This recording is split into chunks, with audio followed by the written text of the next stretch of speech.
There's a moment in the very first episode of The Simpsons where Homer, watching a stray greyhound about to lose a bet he never should have made, slides the family's entire Christmas fund across a betting window at the dog track.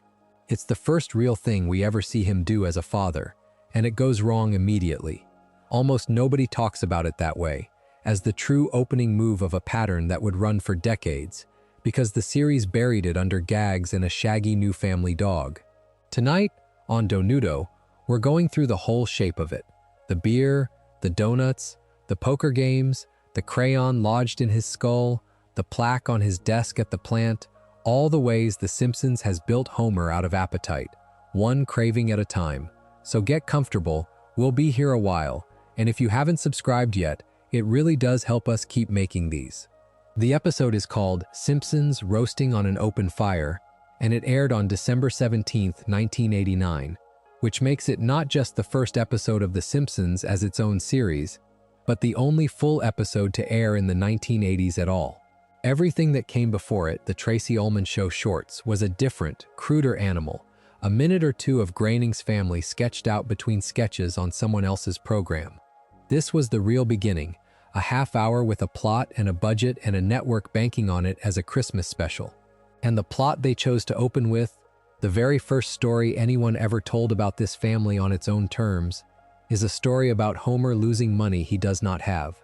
Here is what actually happens. Mr. Burns cancels the Christmas bonus at the plant, a cruelty the episode treats with the kind of shrug that becomes very familiar over the next 30-plus years. Marge has secretly been saving for the holidays, but that money gets spent removing a tattoo from Bart's arm after he gets one at the mall.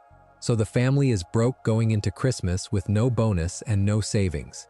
Homer, humiliated and desperate to still provide something for his kids, takes a job as a mall Santa to scrape together some cash.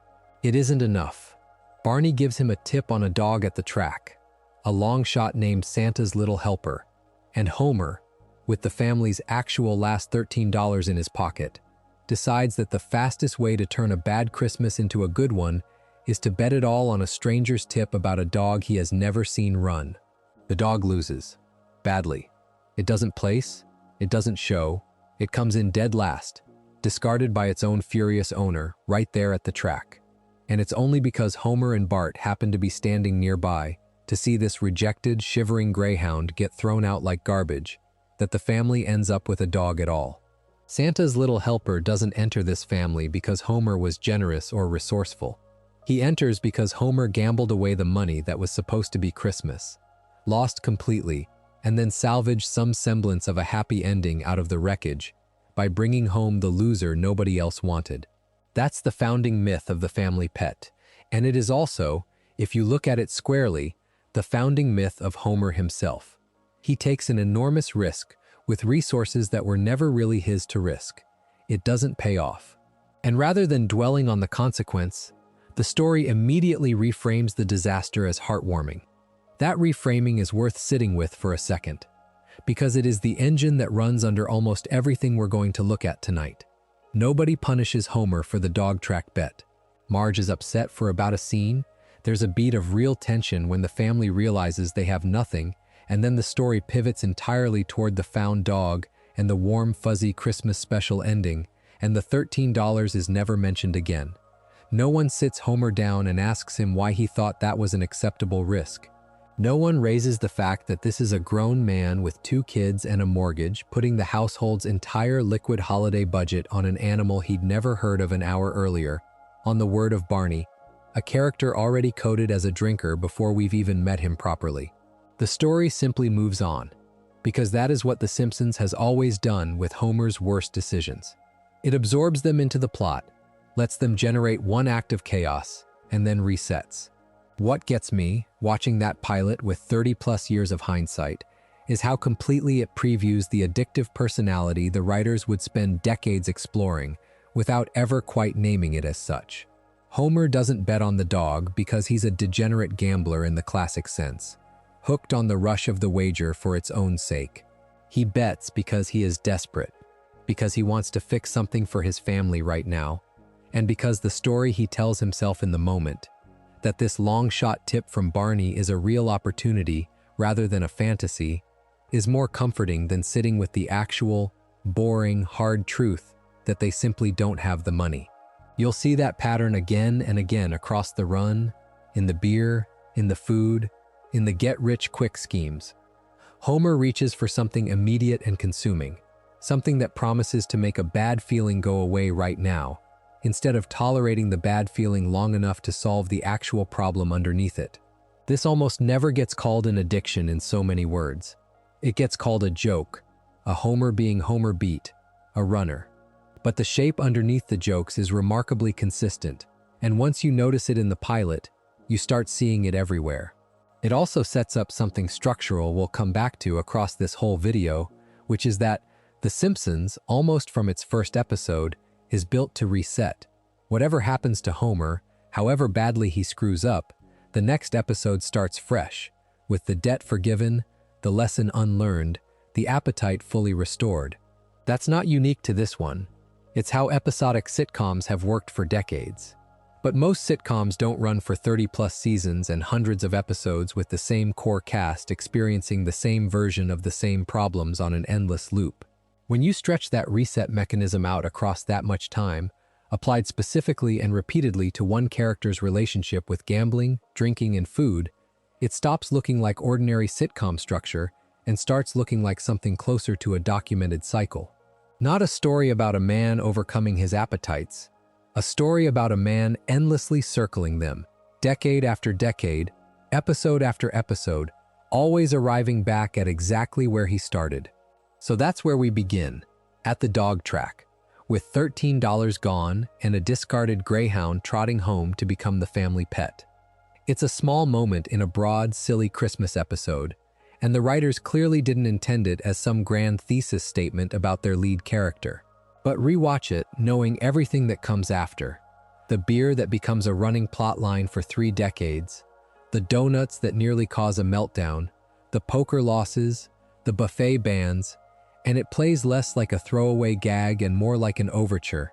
Every instrument in the orchestra, introducing itself early, quietly, before the story even knows what it's building toward. A few weeks after the pilot, third in the original broadcast order, came Homer's Odyssey, which went out on January 21, 1990, and it repays a pause because it does something the pilot didn't.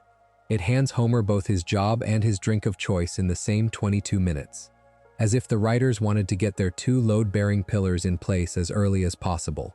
It opens with a school field trip to the Springfield nuclear power plant, during which Homer, working there as an employee, causes an accident with an electric cart and crashes it into a cooling vent. He gets fired. What follows is a spiral. Homer, jobless and ashamed, wanders toward a bridge in a moment played disarmingly seriously for a cartoon comedy, before Marge and the kids talk him back from the edge. Rather than sinking into that despair, he redirects it outward, becoming a public safety crusader, campaigning against the very plant that just fired him, organizing protests over its lax safety record. And it works, in the specific, cynical way these things tend to work here. Mr. Burns realizes that an angry Homer Simpson agitating from the outside is a much bigger threat to the plant's reputation than an incompetent Homer Simpson working quietly on the inside, so he rehires him, not out of decency, but as a containment strategy. That's the origin of the job Homer holds, on and off, for the rest of the series. Nuclear Safety Inspector, Sector 7G, a position he is spectacularly unqualified for, secured not through competence, but through Burns deciding it's cheaper to buy Homer's silence than fight him. It's a hire born entirely out of someone else's risk management, which is a strange, slightly bleak foundation for 30-plus years of a man's working life. And it tells you something about how little agency Homer actually has in his own story, even when he's busy being the architect of his own downfall in other areas. The other thing this same episode does, almost in passing, is introduce Duff beer. Homer, mid-crisis, sees a Duff commercial and the craving hits him with the kind of cartoon intensity that would be used for food and drink cravings for decades afterward. His eyes glazing, his whole posture changing. It's a small beat in an episode that's really about the job and the near suicide, but it's the first time Duff appears on screen, and once you know that, You can't unsee how quickly these two things got paired together. The precarious, undeserved job, and the beer that will define the character's relationship with leisure, stress relief, and self-destruction for the rest of the run. Two pillars, one episode, 3 weeks into the show's existence as a series in its own right. It's worth understanding what Duff actually is in this universe, because the writers treat it less like a beer brand and more like a civic institution. Springfield, as far as we've ever been shown, has essentially one dominant beer, the way it has essentially one bar. Duff's mascot, Duffman, is a muscle-bound figure in a blue leotard and cape, with a red cap and mirror shades, forever shouting his catchphrase, and there's a long, dry running joke across the decades implying that Duffman isn't one person but a corporate role, a costume handed down between different men playing the part, which, if you think about it for more than a second, is a genuinely unsettling image dressed up as a throwaway sight gag. Duff also eventually gets its own theme park in this universe, Duff Gardens, complete with a beer pyramid attraction and an aquarium of beer and a chorus line of mascots called the Seven Duffs, a Snow White parody built entirely around alcohol as family entertainment. There's nothing subtle about the joke here, which is the sheer scale of a town that has built its identity, its economy, and apparently its tourism industry around one brewery's product. There's a persistent piece of trivia about where the name Duff came from that's worth clearing up, because it circulates online in a slightly misleading form. The name was coined by one of the early writers, and it predates the story Guns N' Roses bassist Duff McKagan tells in his own memoir of having inspired it. Mike Rice, another veteran writer, has flatly denied that connection in his own book about the series, calling McKagan's version a cute story, but not a true one. It's a small correction, but it's the kind of thing this channel tries to get right, rather than repeating whatever version sounds best. Because the interesting truth here isn't really about celebrity trivia at all. It's that a fictional beer, invented by a comedy writer as an easy target for parody, became real enough in the popular imagination that a real rock musician wanted to have been part of its origin story. That shows just how thoroughly Duff colonized this world, and eventually ours. There have been actual bootleg Duff beers brewed and sold, illegally, in country after country, forcing Fox into decades of trademark fights, and since 2013, there has been an officially licensed Duff beer sold at Universal Studios in Florida, meaning you can now, for real money, drink the beer that started as a joke about a cartoon lush losing a job he never should have had. Homer's bar of choice sits inside this same ecosystem.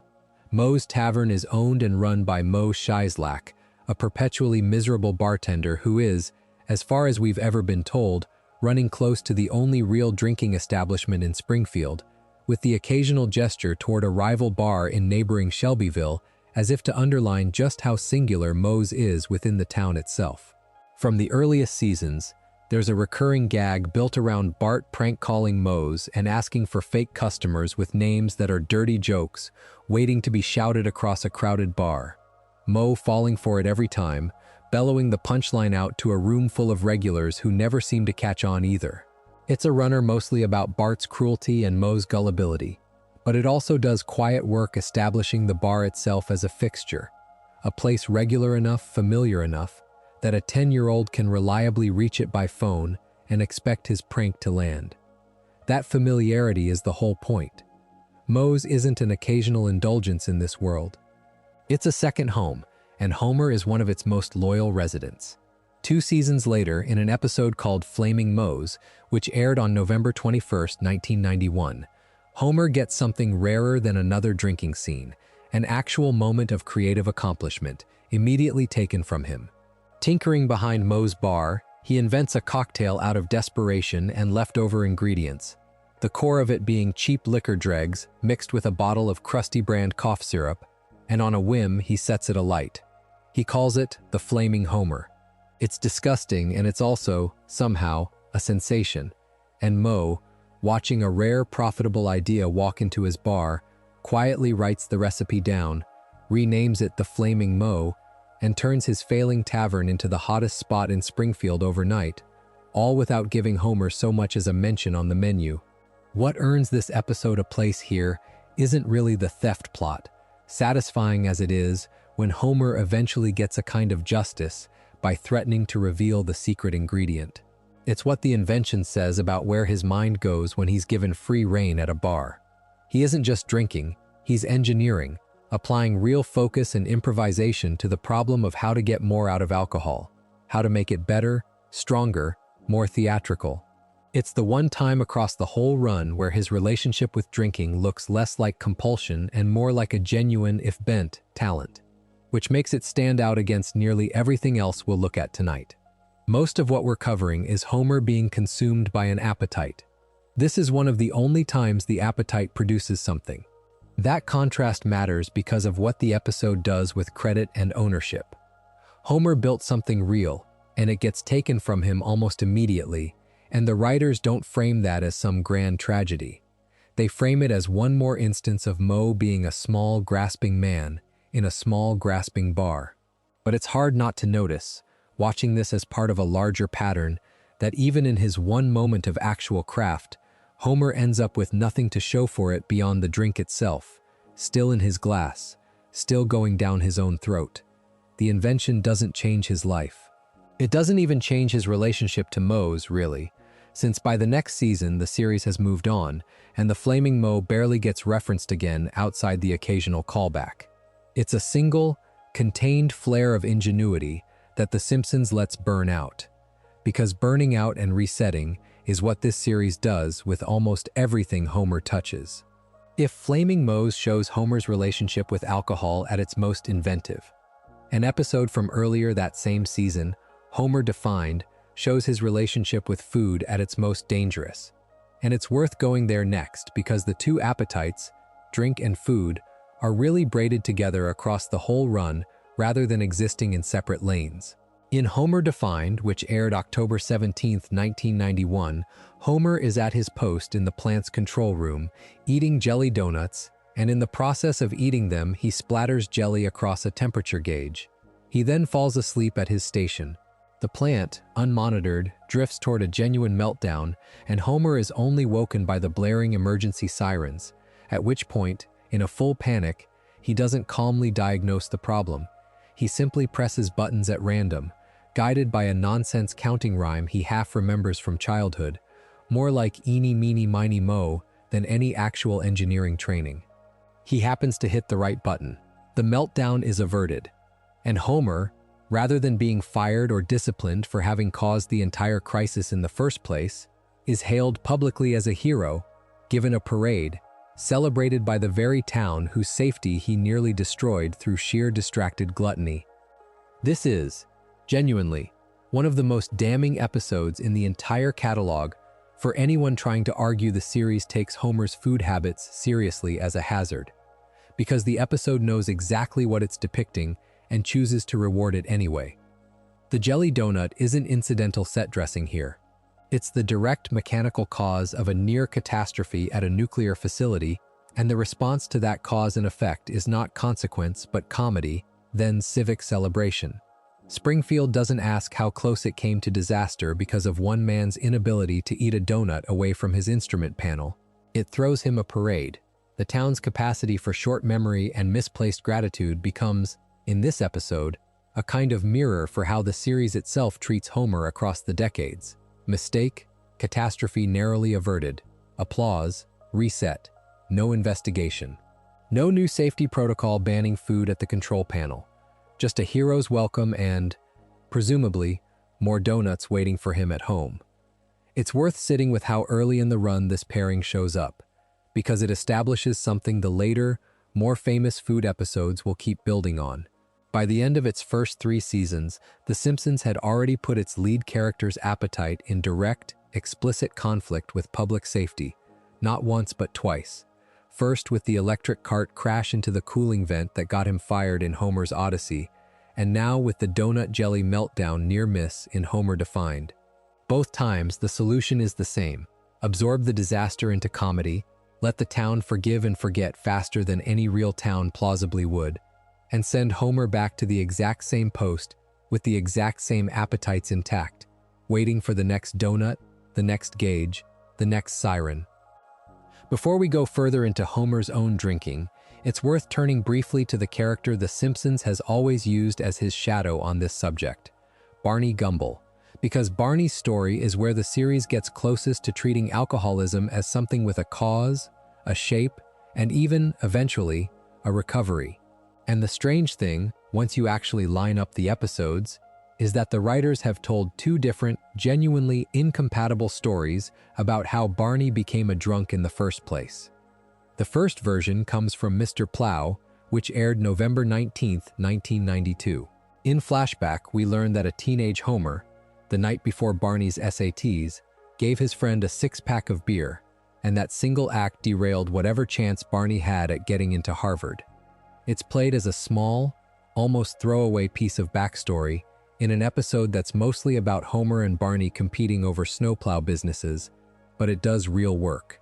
It hands Homer direct, causal responsibility for his best friend's ruined potential, and by extension for the alcoholism that follows. Barney isn't just a drunk in this reading. He's a drunk Homer helped create. Then, 12 years later, She Used to Be My Girl, which aired December 5, 2004, tells an entirely different story. Here we learn that Barney had a high school girlfriend, Chloe Talbot, who left him behind to pursue a career in journalism, and the implication is that the heartbreak of that loss is what sent him toward drinking. There's no SAT test in this version, no six-pack from Homer, no Harvard dream ruined by his best friend's carelessness. It's a completely separate causal chain. Girl leaves, boy drinks, and it's presented with just as much sincerity as the earlier version. Now, The Simpsons is not a series that worries much about internal continuity, and viewers who have spent any real time with it know that dates drift, ages drift, whole biographies get rewritten whenever a new episode needs a new angle. But this particular contradiction is worth flagging specifically, because it isn't a minor detail like an inconsistent house number or a forgotten relative. It's the origin story of the one character actually built around alcoholism as a defining trait, told two different ways over a decade apart, and neither version has ever been retconned or acknowledged on screen as replacing the other. Both are simply true in the loose, cumulative way that Simpsons canon tends to work, which is to say, neither is reliably true at all. If you're the kind of viewer who likes a tidy backstory, Barney doesn't have one. He has two, contradicting each other, and nobody behind the series has ever seemed bothered by that in the slightest. What both versions agree on, though, is the shape of the outcome. A young man with real potential, whether academic or romantic, gets derailed, and drinking becomes the response to that derailment, rather than the cause of anything specific in itself. That's worth noticing because it's structurally different from how Homer gets handled. Homer was never set up with a lost Harvard admission or a lost girlfriend to explain his drinking. His relationship with alcohol doesn't need an origin story in the writer's eyes because it isn't really treated as a wound to be explained. It's just there, a fact of his character from the moment we meet him. The way his laziness is a fact. The way his love for his family is a fact. Barney gets a tragic backstory, twice. Homer just gets Duff Gardens. Duff Gardens itself is worth a quick word because it's one of the more purely absurd extensions of the Duff universe. It's introduced in Selma's Choice, which aired January 21, 1993, as a full theme park built entirely around the beer brand, a Busch Gardens or Disney parody, complete with a towering attraction called the Beeramid, an aquarium-style exhibit called the Beerquarium, and a costumed musical revue called The Seven Duffs, playing on Snow White's Seven Dwarfs, except each one apparently represents a different stage of drunkenness, rather than a personality trait like sleepy or grumpy. It's a small, ridiculous detail in an episode that's really about Selma and family obligation, but it does something important for the world building here. It establishes that in this town's universe, a beer company doesn't just sell beer. It builds theme parks for children, treating alcohol tourism as completely unremarkable family entertainment. Nobody in Springfield finds that strange. That's the joke. And it's also a pretty sharp piece of commentary on how normalized this town's drinking culture actually is. All of which sets up the episode that finally makes Homer's drinking, specifically, the entire plot, rather than a background trait or a source of throwaway gags. That's Duffless, which aired February 18, 1993, And it's the episode most critics point to when they want to argue the series actually engaged with Homer's alcoholism head-on. The setup: Homer and Barney take a tour of the Duff Brewery, drink themselves into a stupor on free samples, and Homer gets pulled over and breathalyzed on the drive home, losing his license and getting sentenced to traffic school and Alcoholics Anonymous meetings. Marge, watching this unfold, does not scold him in the usual sitcom way. She makes him a direct, personal bet: 30 days without a drop of alcohol, and if he can do it, she will believe he is actually capable of moderation. What follows is, by the standards of this series, an unusually honest 30 days. Homer struggles, visibly, physically, with the absence of beer, and the episode does not play that struggle purely for laughs, even though it is still a comedy. There is a genuinely striking line near the end of the stretch where Homer, at his lowest and most desperate, says he would kill everyone in the room for a drop of sweet beer, delivered with just enough sincerity, underneath the exaggeration, that it lands less like a punchline and more like a glimpse of something real. He nearly breaks on day 31, tempted at exactly the wrong moment, and the episode's actual triumph, such as it is, comes when he chooses to bike off with Marge instead of drinking. Entertainment Weekly ranked Duffless among the top episodes in the history of the series, and it is easy to see why. It is one of the very few times Homer's drinking is allowed to carry real stakes, real difficulty, and a real, if modest, act of willpower. But it is worth being honest about what Duffless actually accomplishes and what it does not, because this is where the reset mechanic does its quietest, most effective work. 30 Days Sober is treated, within the episode, as proof that Homer is not truly an alcoholic, more a heavy social drinker who can control himself when it matters. And once the episode ends, that is it. The 30-day framework never returns. Homer is not shown maintaining any kind of moderation in subsequent episodes, is not shown attending further AA meetings, is not shown thinking twice before ordering another round at Moe's. The bet with Marge, so carefully built up across 22 minutes, simply evaporates by the next episode, the same way the family's finances reset after the pilot, the same way the town's memory of the near meltdown reset after Homer defined. Duffless is not a lie exactly. What happens in it happens. But it functions less like a chapter in an ongoing story about Homer confronting his drinking, and more like a beautifully made standalone statement, sealed off from everything before and after it, precisely because the series was never built to let anything about Homer actually change. Around this same stretch of episodes, late in the 4th season, the food side of Homer's appetite gets its two heaviest physical consequences, one right after the other, and it's worth taking them together because they form a matched pair. One about the act of eating itself becoming a kind of war, and one about the body finally sending the bill. New Kid on the Block, written by a young Conan O'Brien and aired November 12, 1992, introduces the Frying Dutchman, an all-you-can-eat seafood buffet run by the permanently exasperated Captain McAllister. Homer discovers it and treats the phrase all-you-can-eat less like a marketing promise and more like a personal challenge from the universe, returning night after night and eating so much, so relentlessly, that he threatens to bankrupt the restaurant single-handedly. McAllister eventually bans him outright, physically ejecting him from the premises, and Homer, rather than accepting that a buffet has limits, sues the restaurant for breach of its own advertised promise. He wins, in the typically absurd legal logic on display here, and the settlement he accepts is to be displayed publicly as a spectacle, a sideshow attraction billed as Bottomless Pete, nature's cruelest mistake, gawked at by paying customers as a cautionary tale made flesh. It's one of the more purely comic entries on this list, but there's something quietly telling in the fact that Homer's own resolution to the conflict isn't moderation, isn't an apology. It's turning his own gluttony into a paid performance, monetizing the very appetite that got him banned in the first place. A month later, Homer's triple bypass takes the same appetite and removes the comedy from the consequences almost entirely. Aired December 17, 1992, the episode has Homer's years of poor diet catch up with him.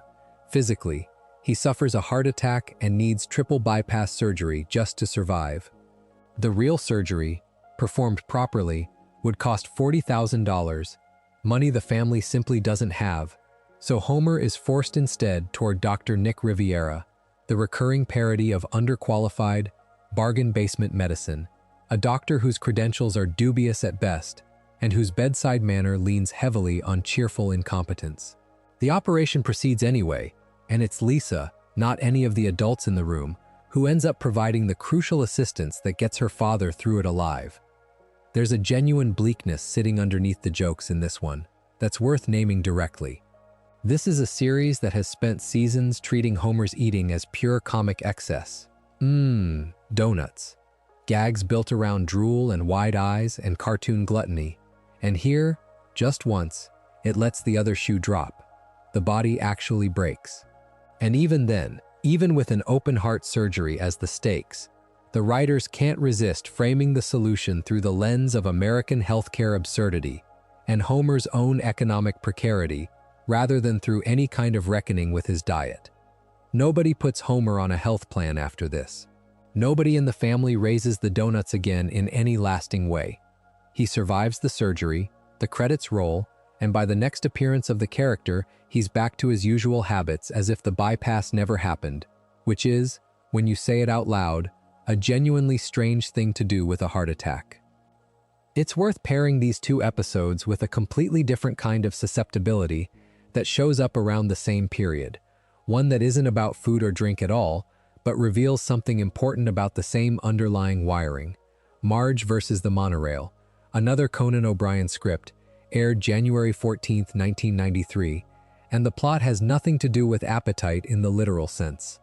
A smooth-talking con man named Lyle Lanley rolls into Springfield selling the town on an enormously expensive, entirely unnecessary monorail system, using a fast-talking, almost hypnotic sales pitch that the whole town falls for practically instantly.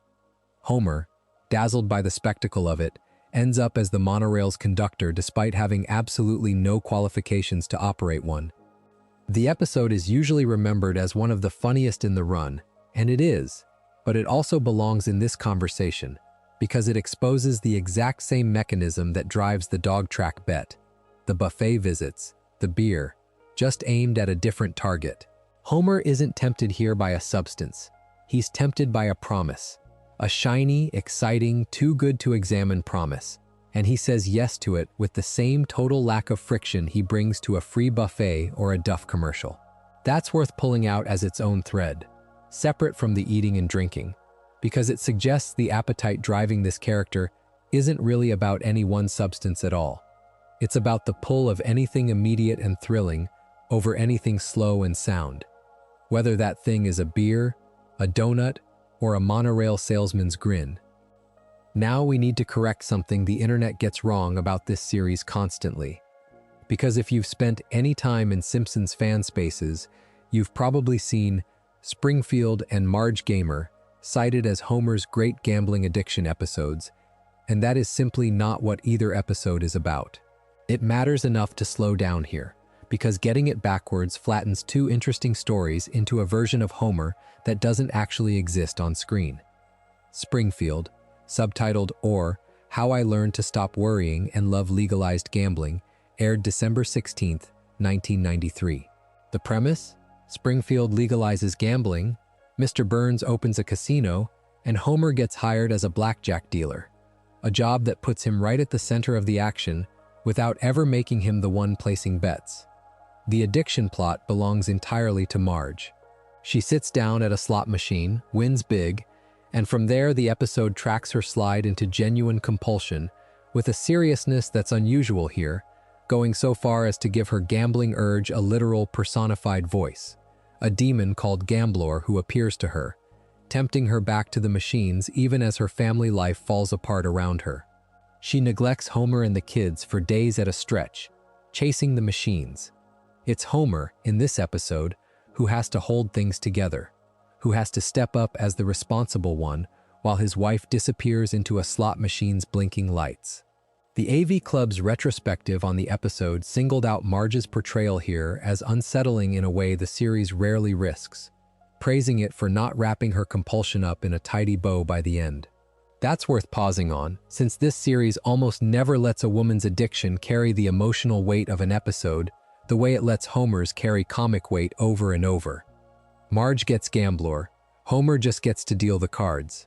If you're building a case about this family's relationship to compulsive behavior, Springfield belongs in the conversation, but it belongs there as evidence about Marge and about how differently a woman's loss of control gets treated compared to a man's, not as another entry on Homer's own rap sheet. The same correction applies even more directly to Marge Gamer, which aired years later, in which Marge becomes hooked on an online role-playing game called Earthland Realms. Again, this is Marge's compulsion, not Homer's, useful here mainly as a parallel, a second data point showing that when the writers want to tell a story about losing yourself entirely to a habit, about actual, visible compulsion overriding responsibility to your family, they reach for Marge as often as they reach for Homer. Homer's relationship to these appetites tends to be treated as comic texture, an ongoing bit. Marge's tends to be treated, on the rare occasions she's handed it, as something much nearer to a real crisis. Where Homer does show up as an actual gambler rather than a bystander to his wife's compulsion, the stakes are usually domestic rather than financial in the purest sense, which is its own kind of telling. Take Secrets of a Successful Marriage, which aired May 19, 1994. There's a poker scene tucked into this episode where Homer, playing cards with his friends, folds a hand without realizing he was actually holding a straight flush, tossing away a winning hand out of sheer inattention, which is a small, almost throwaway gag but a telling one. Even when Homer gambles, he isn't especially good at it, doesn't fully understand the stakes of what he's doing, treats the whole activity with the same distracted half-attention he brings to everything else that isn't food or beer. But the poker hand isn't actually the crisis of that episode. The real plot is darker and more personal. Homer, teaching a night class on marriage at the local adult education center, runs out of material and starts selling out Marge's private secrets, reading straight from her old diary to keep his students entertained, betraying her trust for cheap laughs and a paycheck. When Marge finds out, she throws him out of the house, and for a stretch of the episode, it truly looks like this might be the one that ends the marriage for good, with Reverend Lovejoy even raising divorce as something she should seriously consider. Homer wins her back, eventually, the way he always finds a way to win her back, with a sincere enough apology and enough evidence of real remorse that Marge decides to give him another chance.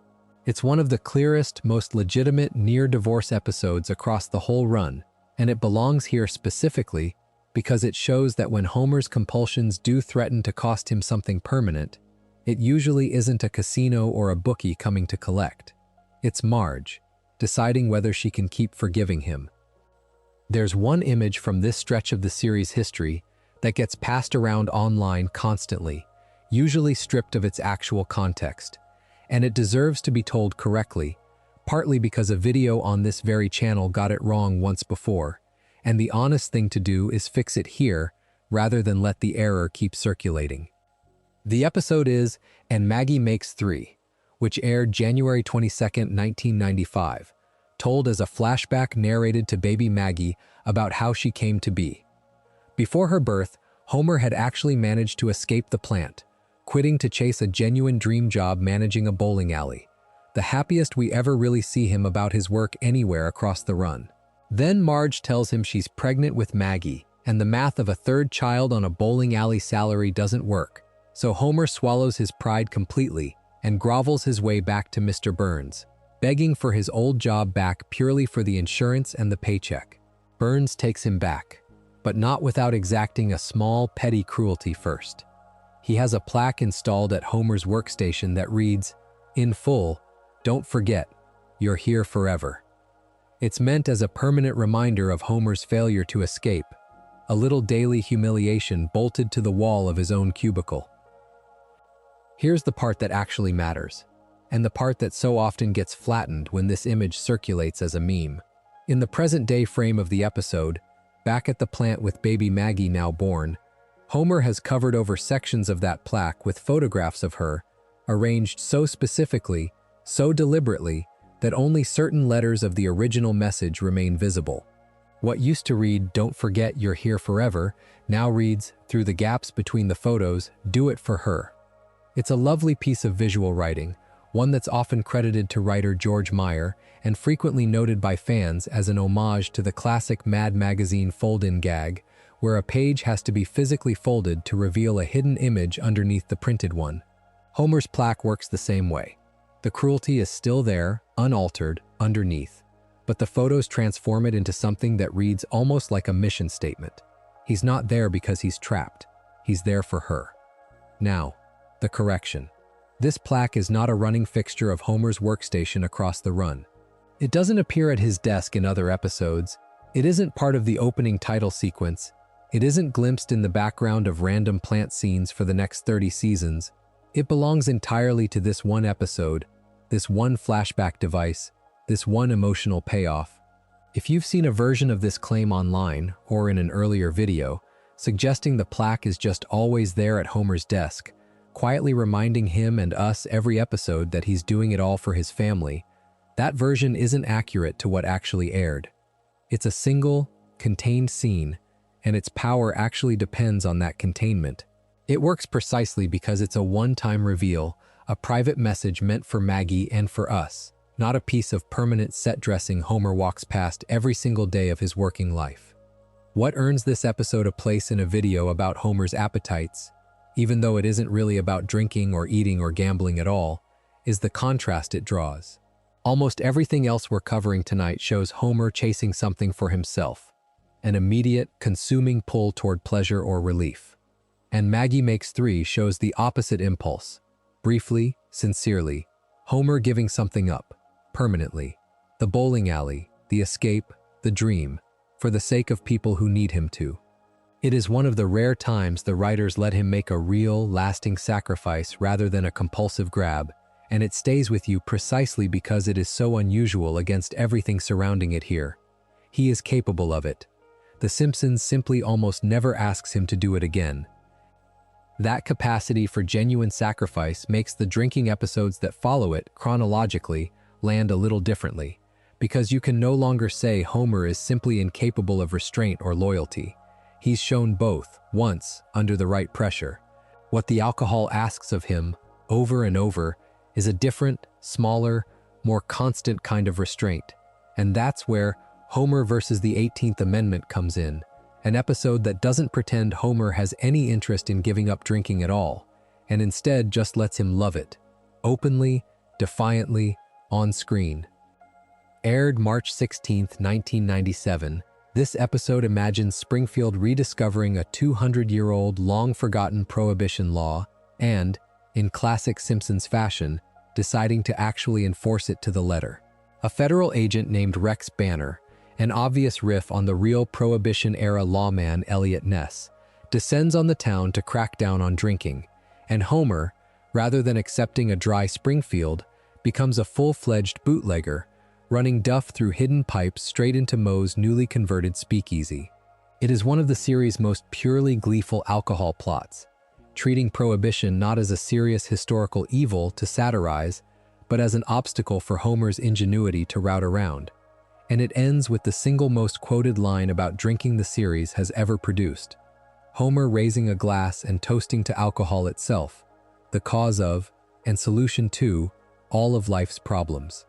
That line has outlived the episode itself in the culture, repeated constantly, printed on merchandise, quoted by people who've never seen the episode it comes from, because it captures something the writers have always been circling without saying it quite so plainly anywhere else. It is the dog track bet all over again, the same shape as the buffet lawsuit and the monorail pitch. Something immediate promises to fix the discomfort of being Homer Simpson, and Homer takes the deal every time, consequences filed away for a future episode that will, itself, forget them just as fast. Jump forward to the series' 11th season, and you find one of the purer distillations of Homer's relationship to food, less about a single meal than about what he's willing to become for consistent access to it. Guess Who's Coming to Criticize Dinner? Aired October 24, 1999, and the premise alone tells you most of what you need to know about Homer's priorities. He lands a job as the Springfield Shoppers restaurant critic for one reason, and one reason only: the free food. He can barely write, so Lisa quietly ghostwrites his reviews for him, shaping his half-formed impressions into something publishable. Under the pressure of the job, and probably under the encouragement of an editor who wants sharper copy, Homer turns savage, writing reviews cruel enough that the town's restaurateurs start plotting actual revenge against him, eventually conspiring to poison him with a doctored eclair. He survives only because Lisa, thinking fast, shouts that the pastry is low-fat, which triggers some deep, reflexive vanity in Homer that makes him drop it before he can take a bite. There's something almost perfect about that save, if you think about what it implies. Homer doesn't dodge the poisoned eclair because he's suspicious of it, doesn't dodge it because anyone warns him it's dangerous. He dodges it because of a stray comment about its calorie count, a vanity reflex firing faster than any survival instinct. Food very nearly kills him twice over in that single beat. Once through poison and once, almost, through his own inability to pass up a treat regardless of the warning signs around it. And it's only a lucky accident of phrasing that saves him. The episode plays it as a punchline, and it works as one, but it's also a tidy little snapshot of a character whose relationship to eating overrides almost every other instinct he has, including, apparently, his instinct for self-preservation. If Homer's food and drink habits mostly stay locked in that comic register, never quite escalating into a story the writers treat with real weight, Barney gets the opposite treatment eventually, and it's worth returning to him one more time here, because Days of Wine and Dioses is the clearest, most sustained piece of actual addiction storytelling the series has ever produced, and it doesn't belong to Homer at all. The episode aired April 9th, 2000, and it opens with Barney forced to confront himself in a way the series rarely allows any character to be confronted. He watches a videotape of his own birthday party, drunk, humiliating himself in front of everyone he knows, and something in seeing it played back finally breaks through. With Homer's support, awkward and imperfect but present, Barney gets sober through Alcoholics Anonymous, takes up helicopter lessons as a new focus for his energy, and trades one compulsion for a smaller one, developing a real fondness for coffee and mocha lattes that Mo, of all people, ends up supplying him. It is one of the most sustained acts of character growth for anyone in the cast, let alone a supporting player as broad as Barney had always been up to that point. What's striking, digging into how this episode actually came to exist, is how long the idea sat in a drawer before it got made. Writers Deb LaCusta and Dan Castellaneta, who also happens to voice Barney himself alongside Homer, Krusty, and Grandpa, first pitched the idea of Barney getting sober back in the early 1990s, only to have it rejected as too similar in shape to Duffless. The idea didn't resurface and get produced until years later, under a different showrunner, Mike Scully, reportedly over some real internal resistance, including, by several accounts, from Matt Groening himself, who apparently worried that a sober Barney simply wasn't as funny as a drunk one. That's a striking piece of behind-the-scenes context. Even the people making the series understood, on some level, that Barney's alcoholism was doing comic work for them, that his stumbling, slurring presence was a reliable source of laughs, and that taking it away risked losing something the writer's room valued. The episode got made anyway, eventually, and it went on to receive a commendation at the 2001 Prism Awards, a recognition specifically for accurate, responsible portrayals of substance abuse recovery in entertainment. Set that against everything we've covered about Homer up to this point, and the contrast becomes almost uncomfortable to look at directly. Barney gets a videotape confrontation, a support system, a real replacement habit, sustained sobriety, and an industry award for how honestly his recovery was handled. Homer gets 30 days and a bike ride. The show clearly has the tools to tell an actual addiction story, with weight and follow-through and consequence. It simply, almost never, chooses to point those tools at its own protagonist. There's an episode from the following season that circles the whole question of Homer's appetites from a completely different angle, not by giving him a substance to crave, but by asking what he'd actually be like without the thing that makes him him in the first place.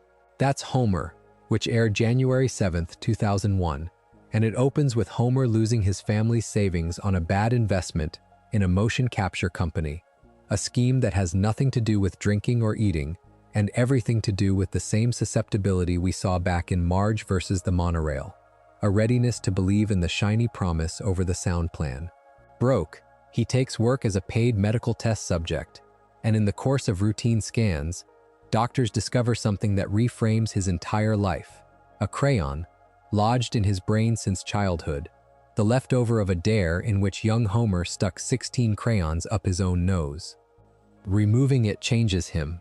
His measured intelligence jumps to 105, a real substantial gain, and for the first time in the series' history, we get to see something like an intelligent Homer, capable of sharper thought, clearer speech, a wider frame of reference. And the verdict on this new version of him is almost unambiguous. He's miserable. Smarter Homer notices things dumber Homer never had to reckon with: alienation from his old friends, the absurdity of his own workplace, the gap between who he could have been and who he settled into becoming.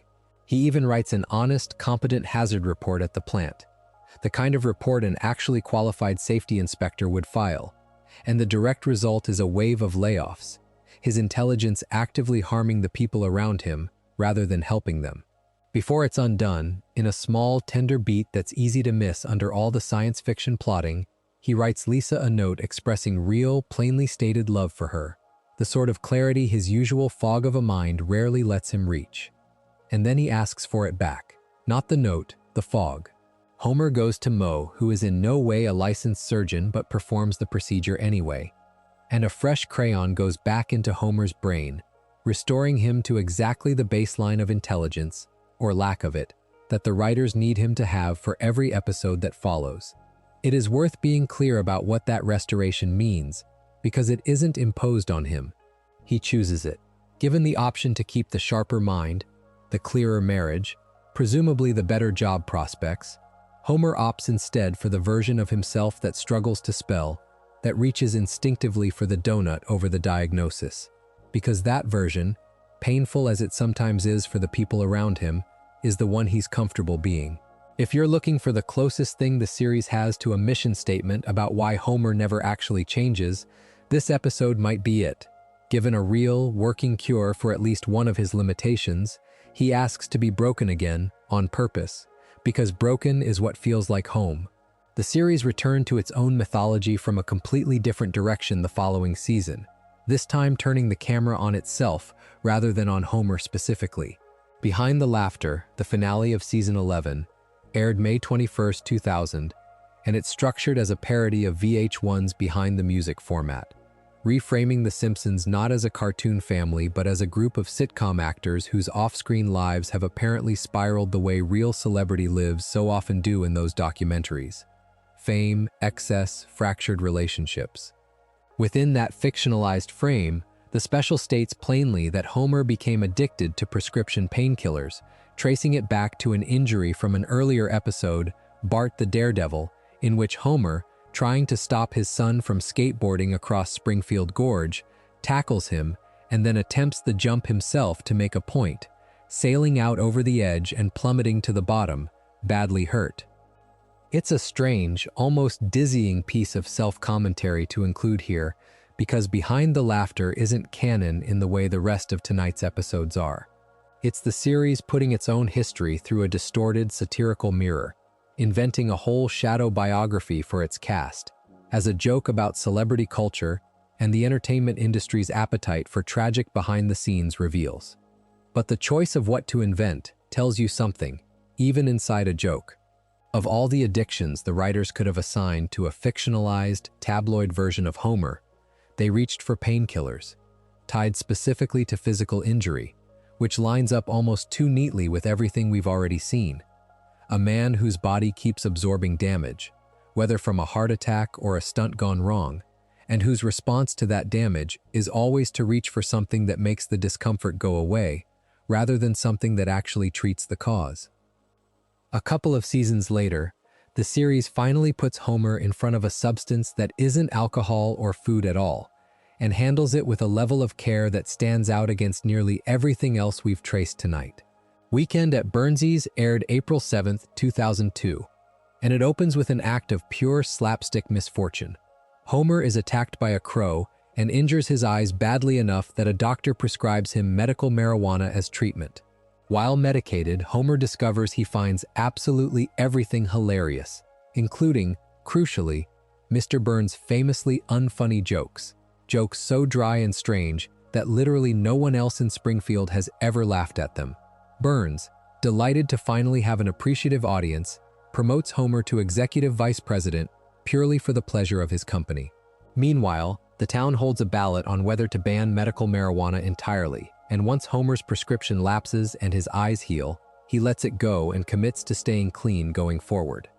What earns this episode a second look isn't really the plot mechanics, it's the story of how it got made. Writer George Meyer originally pitched it as, essentially, a Homer gets addicted to medicinal marijuana episode, and writer John Vitti, who wrote the actual script, has said he approached it deliberately trying to present both sides of the debate around medical marijuana rather than landing hard on one side or the other, treating the audience, unusually for the series' broader relationship with Homer's habits, as capable of weighing a real policy question rather than just laughing at a runner. Fox itself got nervous about even depicting the act of smoking on screen, and the episode ultimately cuts away from the joint actually reaching Homer's mouth, dissolving instead into an abstract, psychedelic sequence that implies rather than shows the moment of use. Despite the subject matter, Vitti has said the real-world backlash was minimal, essentially just a single complaint, and it came, of all places, from his own sister-in-law. There's something instructive in that gap between how careful the series was here and how loose it's been about everything else we've followed tonight. Marijuana, a substance with real cultural and political weight attached to it in America, gets the writer's most deliberate, most balanced treatment of any appetite Homer has. Beer, by contrast, has been played almost entirely for laughs since the character's first episode, without anything close to that same caution. It suggests the writers were capable of restraint when they believed the subject demanded it, which makes it clearer, by contrast, that the looseness about drinking and eating wasn't a blind spot so much as a choice, a decision that those particular appetites were simply funnier, left uninterrogated. Food itself gets one more strange detour worth covering before we move into the series' darker later-era material, and it comes from an episode about sugar rather than any one dish. Sweets and Sour Marge aired January 20th, 2002, and it hinges on Springfield being publicly named the fattest town in America through the machinations of something called the Mother-Loving Sugar Corporation, a scheme designed to keep the town hooked on its product under cover of a supposed health crisis. Marge, appalled, sues the town and wins a total ban on sugar within Springfield's limits. Homer, characteristically, ends up smuggling sugar into the newly sugar-free town on the corporation's behalf, working directly against his own wife's victory, before eventually turning against the scheme and dumping an entire shipment of sugar into the ocean rather than deliver it. The town, in the series' final absurd punchline, responds by greedily drinking the now sugar-laced seawater straight from the shore, forcing the ban to be overturned entirely. It's a broader piece of civic satire than a personal character study, less about Homer specifically than about the whole town's relationship to sugar and self-control. But Homer's role in it is worth flagging precisely because of where his loyalties land by default. Given a choice between his wife's public health victory and a paycheck from a company actively working to undermine that victory, Homer initially takes the paycheck, only reversing course once his conscience, or possibly just the sheer scale of what he's being asked to do, catches up with him. It's one more small data point in the same pattern. Appetite, or the promise of easy money tied to somebody else's appetite, wins his first instinct nearly every time, and it takes real, active effort for anything else to win out. If you're looking for the single clearest instance of the series putting Homer's food craving in the actual visual language of drug addiction, rather than just implying the comparison through jokes and structure, it's I'm Spelling as Fast as I Can, which aired February 16, 2003. The object of obsession here is the ribwich, a crusty burger sandwich made from meat sourced from an animal that, as the episode eventually reveals, turns out to be extinct. Its origins deliberately left vague right up until that reveal. Homer doesn't just enjoy the ribwich. He falls into it completely. joining a whole subculture of devoted fans who call themselves ribheads, an obvious parody of the touring, devoted fan culture around the Grateful Dead, following the sandwich's promotional tour the way actual Deadheads once followed a band from city to city. What sets this episode apart from every other food story we've covered is how deliberately it borrows the imagery of a very different kind of production. The Simpsons stages Homer's ribwitch obsession in a montage explicitly styled after Requiem for a Dream, Darren Aronofsky's grim, visually aggressive film about drug addiction, complete with the kind of rapid-fire close-up editing that film uses to depict its characters' escalating dependency. It's a deliberate, pointed choice, not an accident of style. The writers could have played Homer's ribwitch craving as one more version of the donut gag, wide eyes and drool and a comic sound effect. Instead, they reach for one of the more visually recognizable addiction narratives in modern film and drape it directly over a sandwich joke, which is either a very sharp piece of satire or a moment of the writers simply admitting out loud what the donut gags had always been implying without saying so. Once Krusty pulls the ribwitch from the menu after the extinction reveal becomes public, the frenzy around it only escalates, and Homer manages to secure what's framed as the very last one in existence, hoarding it the way any addict in a straighter drama might hoard a final stash. It is the series at its most self-aware about what it's actually been doing with Homer's eating all along, and it's worth remembering as a kind of key for reading everything that came before it and everything that comes after. The writers clearly knew, on some level, that donuts and Bottomless Pete and the Frying Dutchman bankruptcy were all variations on the same theme. They just chose, almost every other time, to leave that theme buried under the comedy rather than pull it fully into the light the way they do here. From here, the series' relationship to Homer's drinking takes a much darker turn, and this is the point in tonight's video where it's honest to say that not every episode in this catalog lands as harmless. Codependence Day aired March 21, 2004, and it's widely regarded, including by critical outlets like CBR, as one of the tonal low points in the treatment of Homer's drinking, specifically because of how far it's willing to go. The plot has Marge, uncharacteristically, start drinking alongside Homer, and the story escalates from there into truly bleak territory. Homer, driving drunk, crashes the car, and rather than face what would be his third arrest for driving under the influence, he frames Marge, who is passed out beside him, as the one who was actually driving. That's a hard beat to sit next to everything else we've gathered tonight, precisely because it strips away the comic distance the series usually maintains. Most of what we've covered tonight treats Homer's drinking as texture, a running gag, a source of catchphrases, something the writers are fundamentally fond of even when it's causing chaos. Codependence Day removes a layer of that comic insulation and shows something closer to what drunk driving and repeat offenses actually look like when you follow them to a real, ugly consequence. A cover-up, aimed squarely at the one person who's been enabling him by drinking along with him in the first place. Critics who've pointed to this episode as a low point aren't wrong to. It is the show reaching for a level of darkness that its usual sitcom machinery isn't really built to carry, and the discomfort of watching it land that way is, itself, a kind of evidence for everything we've been arguing across this catalog. When The Simpsons finally does let Homer's drinking have a real consequence, the result isn't cathartic or clarifying. It's just uncomfortable, a brief, unwelcome glimpse of what the joke has always been built on top of.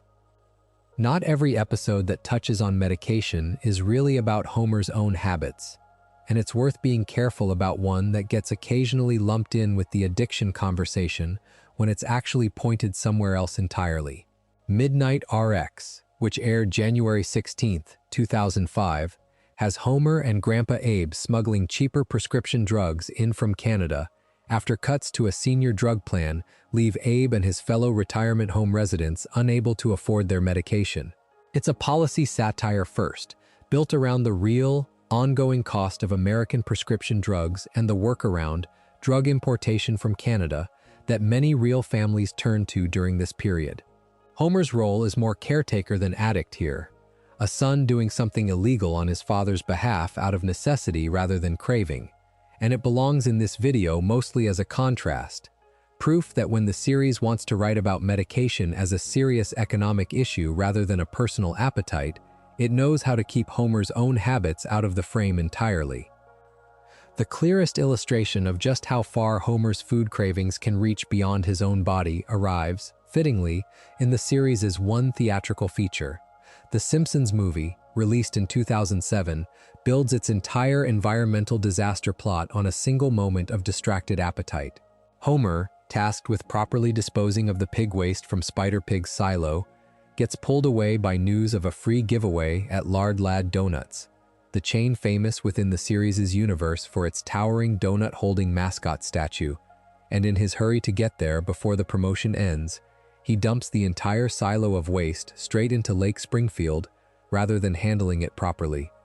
That single act of impatience triggers a catastrophic pollution event, prompting the federal government to seal all of Springfield under an enormous dome to contain the fallout, which is, when you say it plainly, the entire premise of a feature film hinging on one man choosing donuts over doing the right thing correctly. It's worth pausing on the scale of that choice, because everything else we've traced tonight, however serious, has generally stayed contained to Homer's own body, his own job, his own marriage. A near meltdown at the plant is bad, but it's local, contained, resolved within a single episode's runtime. The movie takes the exact same impulse, the same reflexive pull toward immediate gratification over careful responsibility, and lets it play out at the scale of an entire town's environment, an entire town's freedom of movement, an entire feature-length plot. It's the biggest canvas the series has ever given to this specific character trait, and the fact that the trigger is something as small and silly as a donut giveaway is, in its own way, the whole argument of tonight's video compressed into one scene. It was never really about the size of the craving. It's about how reliably Homer will choose it over everything else stacked against it, no matter what's actually at stake. The lottery gives Homer one more chance to reveal something about how he handles sudden abundance, and it's worth including here, even though it's less about compulsion than about what he does once the craving is, briefly, fully satisfied. $1 Million Maybe aired January 31st, 2010, and it opens with Homer skipping a wedding entirely in order to buy a lottery ticket, a choice that already tells you plenty about his priorities before the plot even gets going. The ticket wins, to the tune of roughly $1 million, and rather than share the windfall with his family, the way any reasonable person might, Homer hoards it in secret, spending it on himself in private, while Marge and the kids remain none the wiser, until Bart eventually stumbles onto the hidden cash and starts using the discovery as leverage over his father. What's striking about this one, set against the buffet bans and the beer runs and the poker losses, is that it isn't really a story about losing control of an appetite at all. It's a story about what Homer does when an appetite is finally fully fed, and the answer the writers give is almost bleaker than the losses. He doesn't share it, doesn't fix the family's larger problems with it, doesn't even seem to consider that possibility seriously.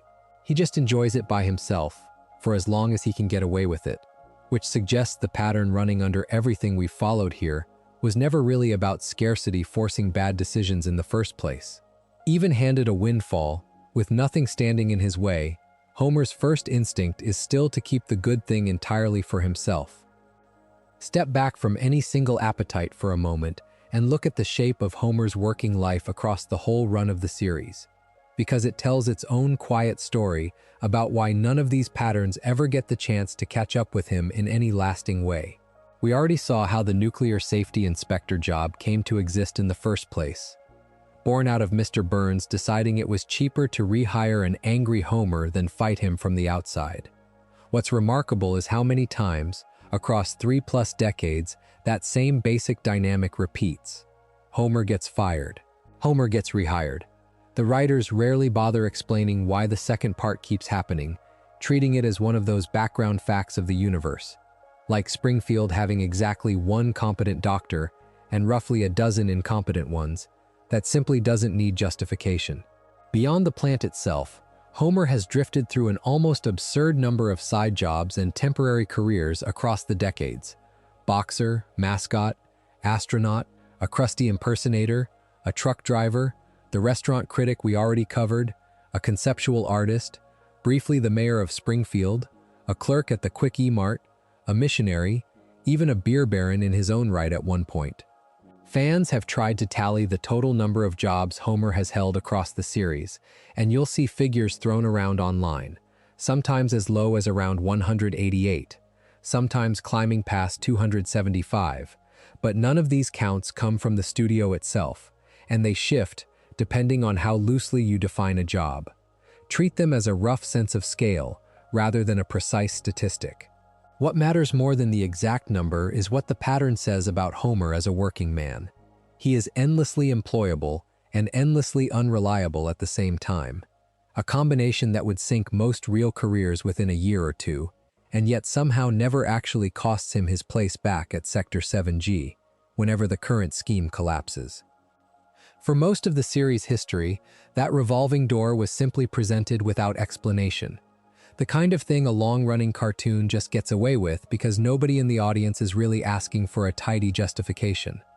But it's worth flagging a very recent piece of the mythology here, because it's new enough that it shouldn't be treated as though it's always been part of the story.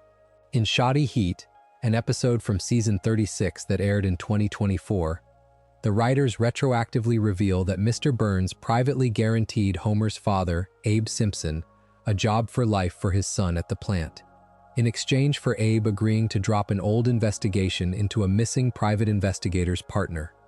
It's a tidy piece of retroactive plotting, tying Homer's job security back to a decades-old favor between his own father and the man who employs him, and it gives us, for the first time, something like an actual in-universe explanation for a pattern that had simply been accepted as background noise for 30-plus seasons before it.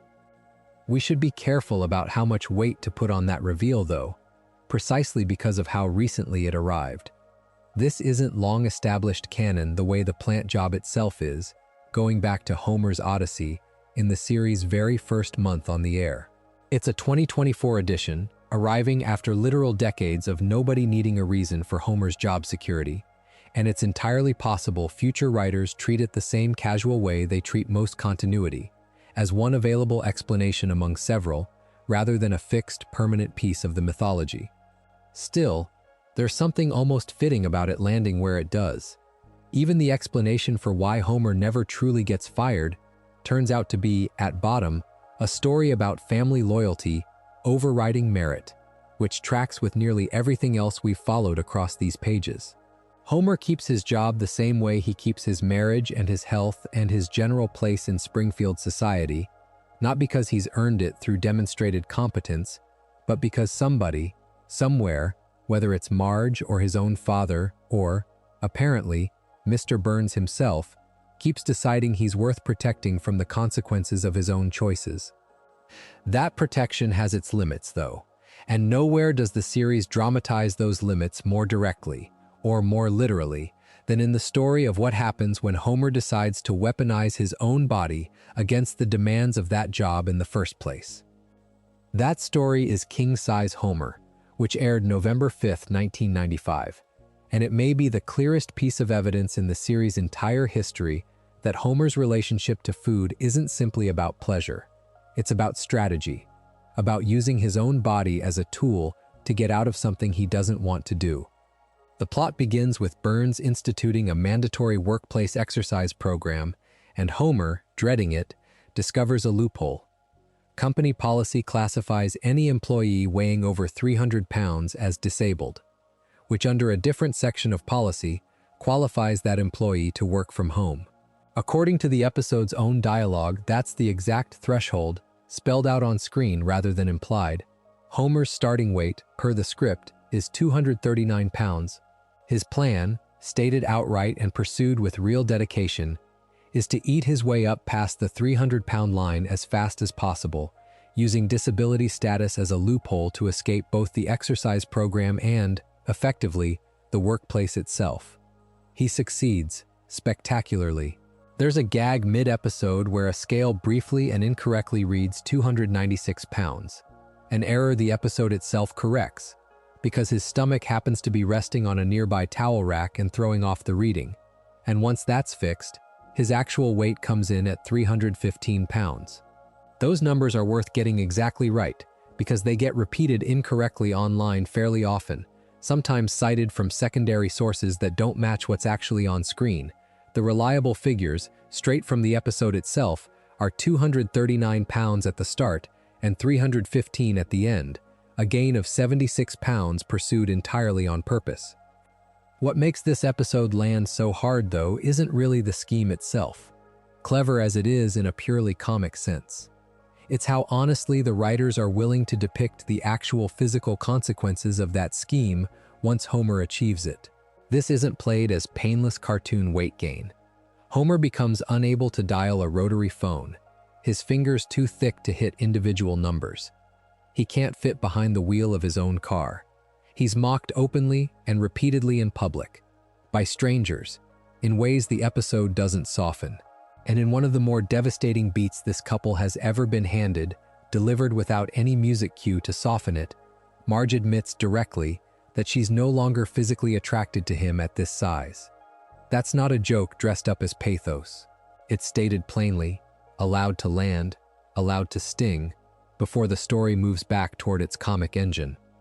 The resolution reached for here is almost perfectly, cynically on theme with everything else we've examined.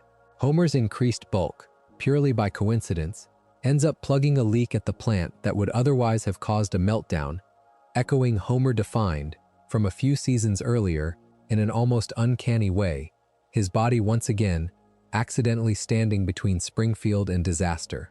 Burns, grateful, doesn't put Homer on the health plan or the exercise program he was originally trying to dodge. He rewards him with liposuction instead, a quick surgical fix that returns Homer to something closer to his old size without requiring him to actually change any of the underlying behavior that got him to 315 pounds in the first place.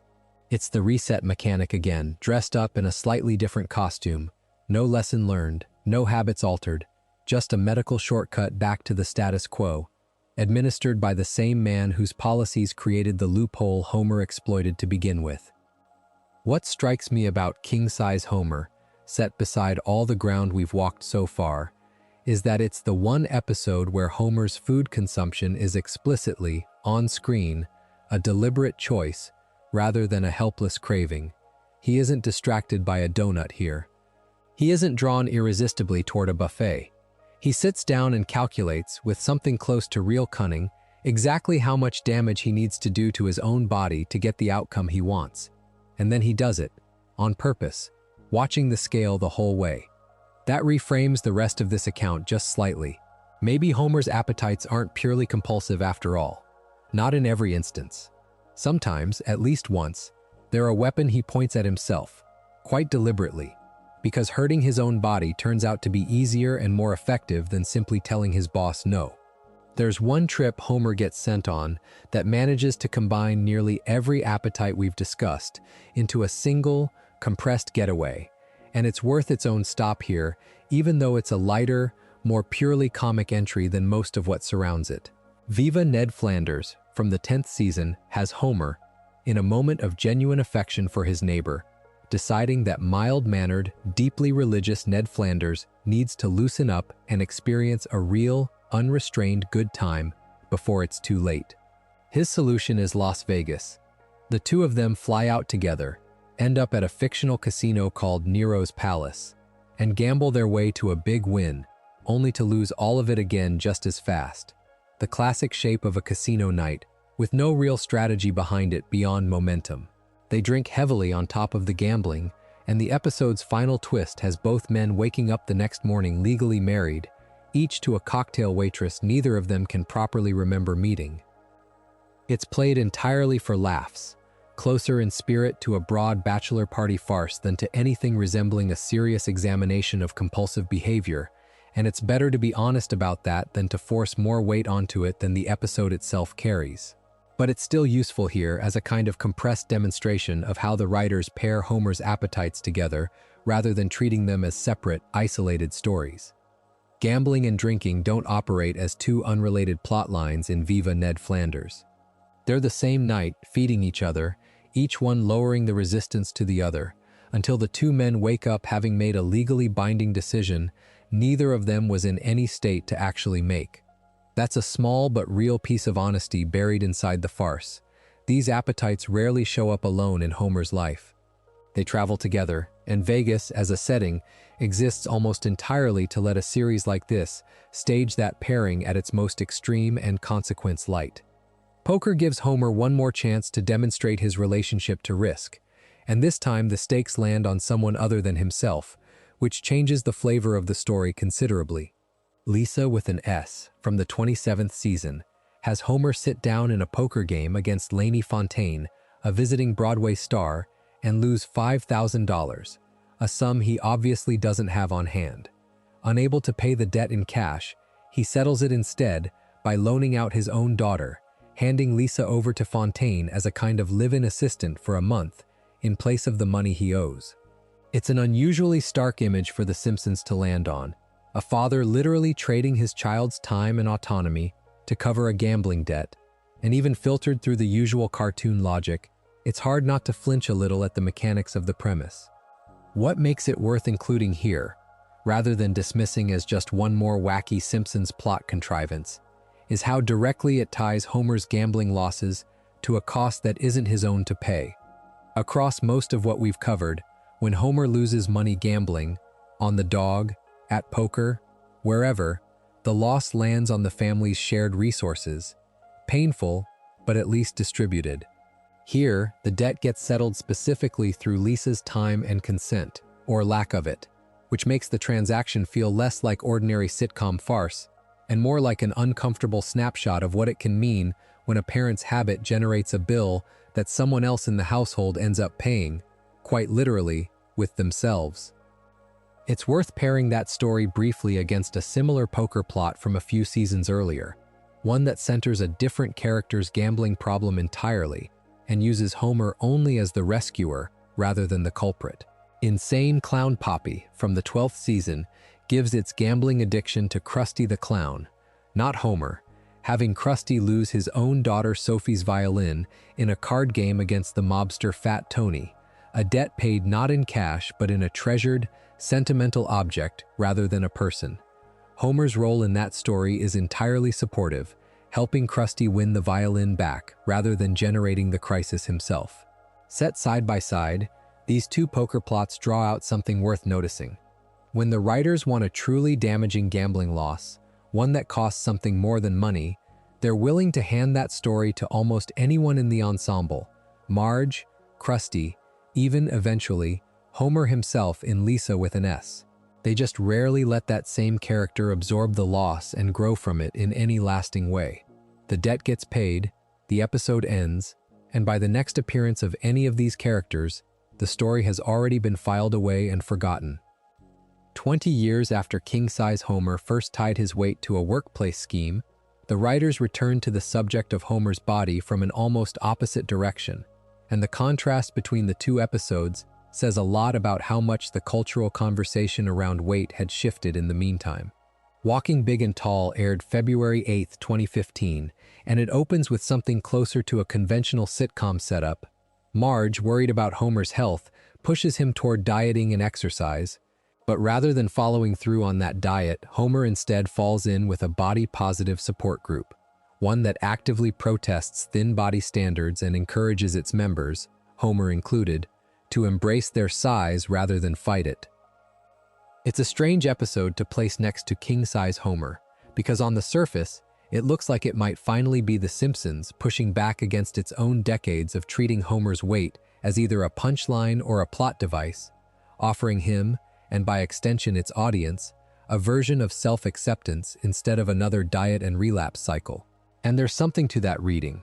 The writers clearly want credit for engaging with body positivity as a real, contemporary movement rather than ignoring it. But notice that even here, the episode isn't really interested in Homer changing anything about his actual relationship to food or health. It simply swaps one framework for another, replacing the diet Marge wanted with a support group that tells him he never needed to diet in the first place, which, whatever its cultural merits as commentary, still lands Homer back exactly where he started, eating what he wants, however he wants, with a fresh set of justifications rather than any new self-examination.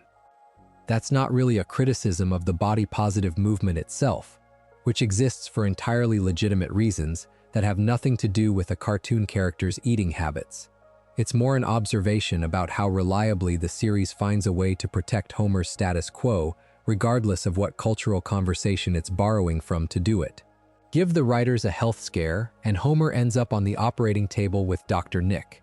Give them a fitness mandate, and Homer finds a loophole to get out of it entirely.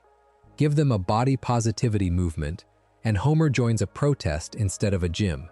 The specific vehicle keeps changing to match whatever's culturally current in the year the episode airs, but the destination is always the same familiar spot. No lasting change, no lasting consequence. Appetite fully intact by the time the credits roll. The recent stretch of episodes, right up through the present, keeps circling this exact same territory, which repays some attention here because it demonstrates that the pattern hasn't slowed down even after 30-plus seasons and well past the point where most series would have run out of new ways to tell it.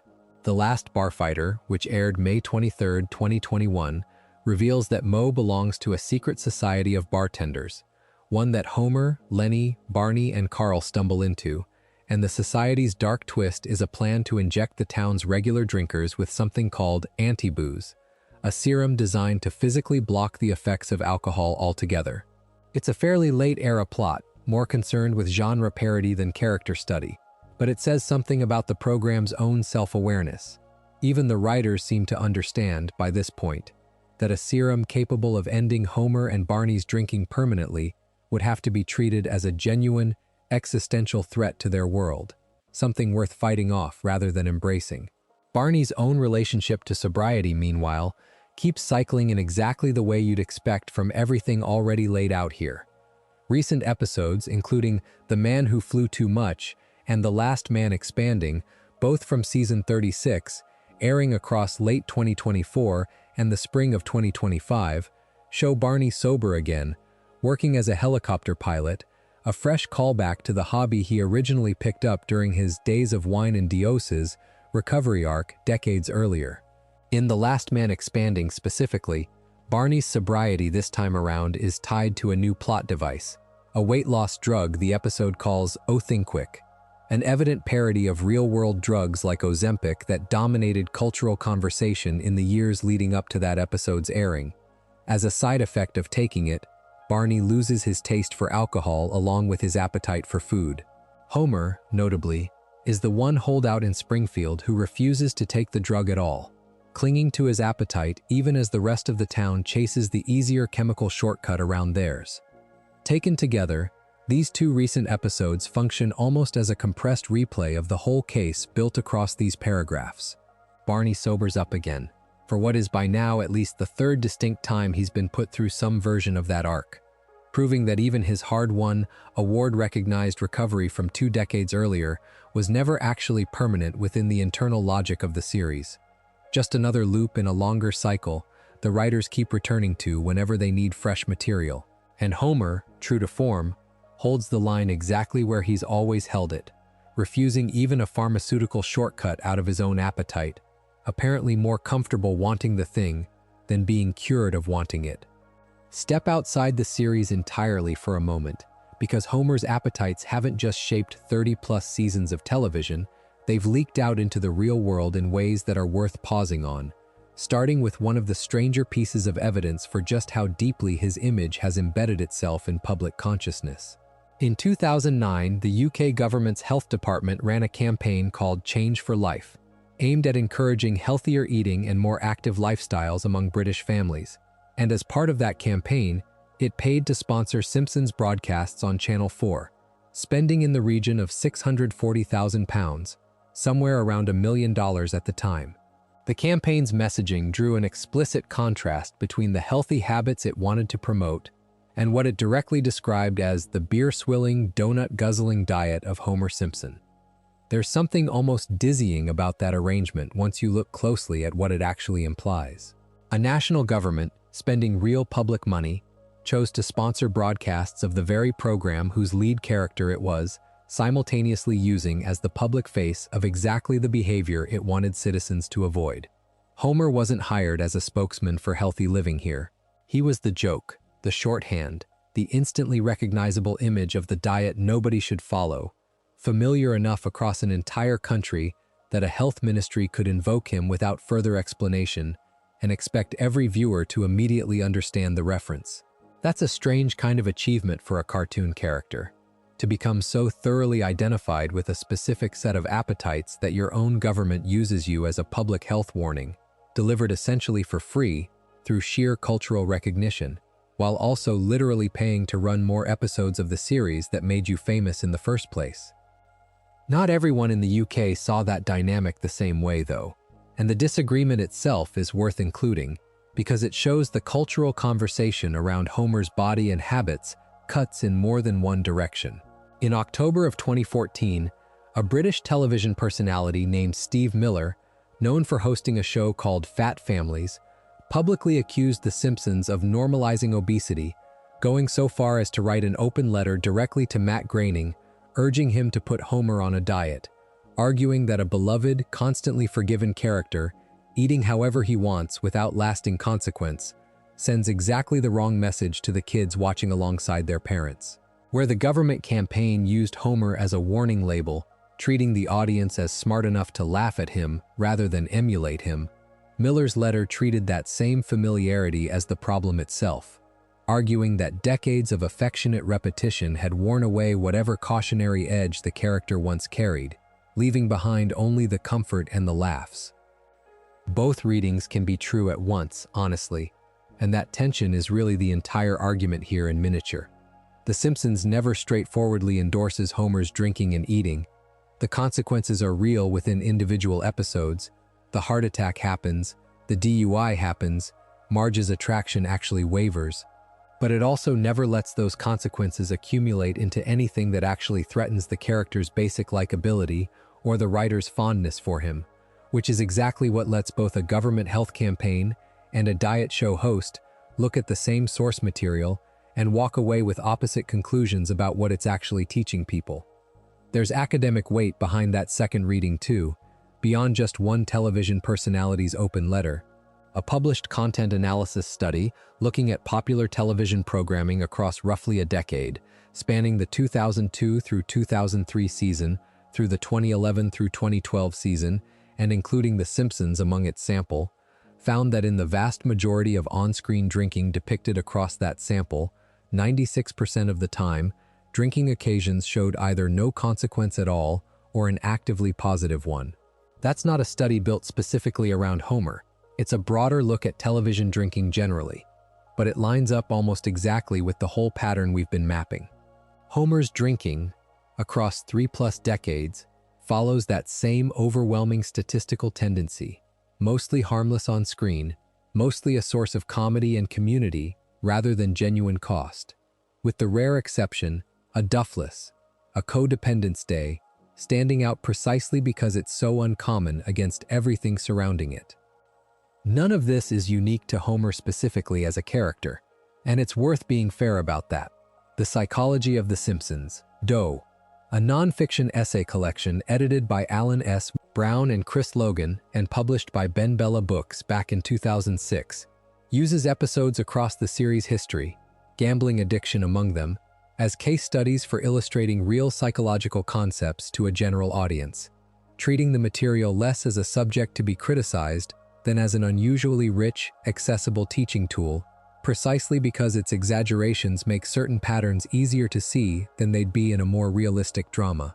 That's probably the fairest way to think about all of this. The Simpsons was never trying to write a clinical case study of addiction when it built Homer this way. It was building a comedy engine, one where a character's appetites could reliably generate plot, generate jokes, generate 22 minutes of chaos every single week for over 3 decades. That the resulting portrait lines up so precisely with real patterns of addictive behavior, the immediate relief-seeking, the resets, the family-absorbing costs the addict himself never quite has to pay, says less about any grand intention on the writer's part and more about how accurately good comedy, even unintentionally, tends to capture the shape of real human behavior when it's aimed at the same well of material for long enough. Duff Beer's own afterlife outside the series deserves a closer look than the quick mention it got earlier, because the story of what happened once a fictional brand this recognizable escaped the confines of a cartoon is, in its own way, as strange as anything happening inside Springfield. Since Duff was designed from the start to look and feel like a real beer, right down to its logo and its unmistakably Budweiser-adjacent branding, real brewers around the world kept trying to actually make and sell it, without licenses, without permission, and Fox spent decades fighting a slow, scattered legal battle across multiple continents to shut them down. In New Zealand, an unauthorized Duff beer was forced to rebrand entirely, settling on the name McDuff instead after the legal pressure became unavoidable. In Australia, a brewer called Lion Nathan produced a batch of bootleg Duff that Fox eventually had destroyed outright, though a handful of surviving bottles escaped that fate and now change hands among collectors for surprisingly large sums of money. A strange little monument to a beer that was never supposed to exist outside a writer's room in Los Angeles. Unauthorized Duff has also been seized by authorities in Mexico, Chile, Colombia, and Argentina at various points. The fictional brand apparently popular enough across Latin America to keep generating fresh attempts at bootleg production decade after decade. Germany became home to a beer marketed as the legendary Duff beer, brewed for a company that tried to trademark the name in Europe and pointedly avoided mentioning the cartoon in any of its advertising. That caution did not spare it from Fox, which opposed the trademark and won an early round in the European courts around 2011, though the fight dragged on through appeals for years afterward. The cleaner ending came somewhere else entirely. Since June of 2013, there has been a fully authorized, legally sanctioned Duff beer sold at Universal Studios in Florida, brewed under license by Carib Brewery USA. Which means that after roughly 2.5 decades of legal skirmishes across the globe, the beer that started as a background joke about a nuclear safety inspector's drinking habit finally became something you can order at a theme park, with your name on a receipt and everything. There is something worth pausing on in that whole saga, because it says as much about audiences as it does about Fox's trademark lawyers. People did not just laugh at Duff beer as a punchline about Homer's drinking.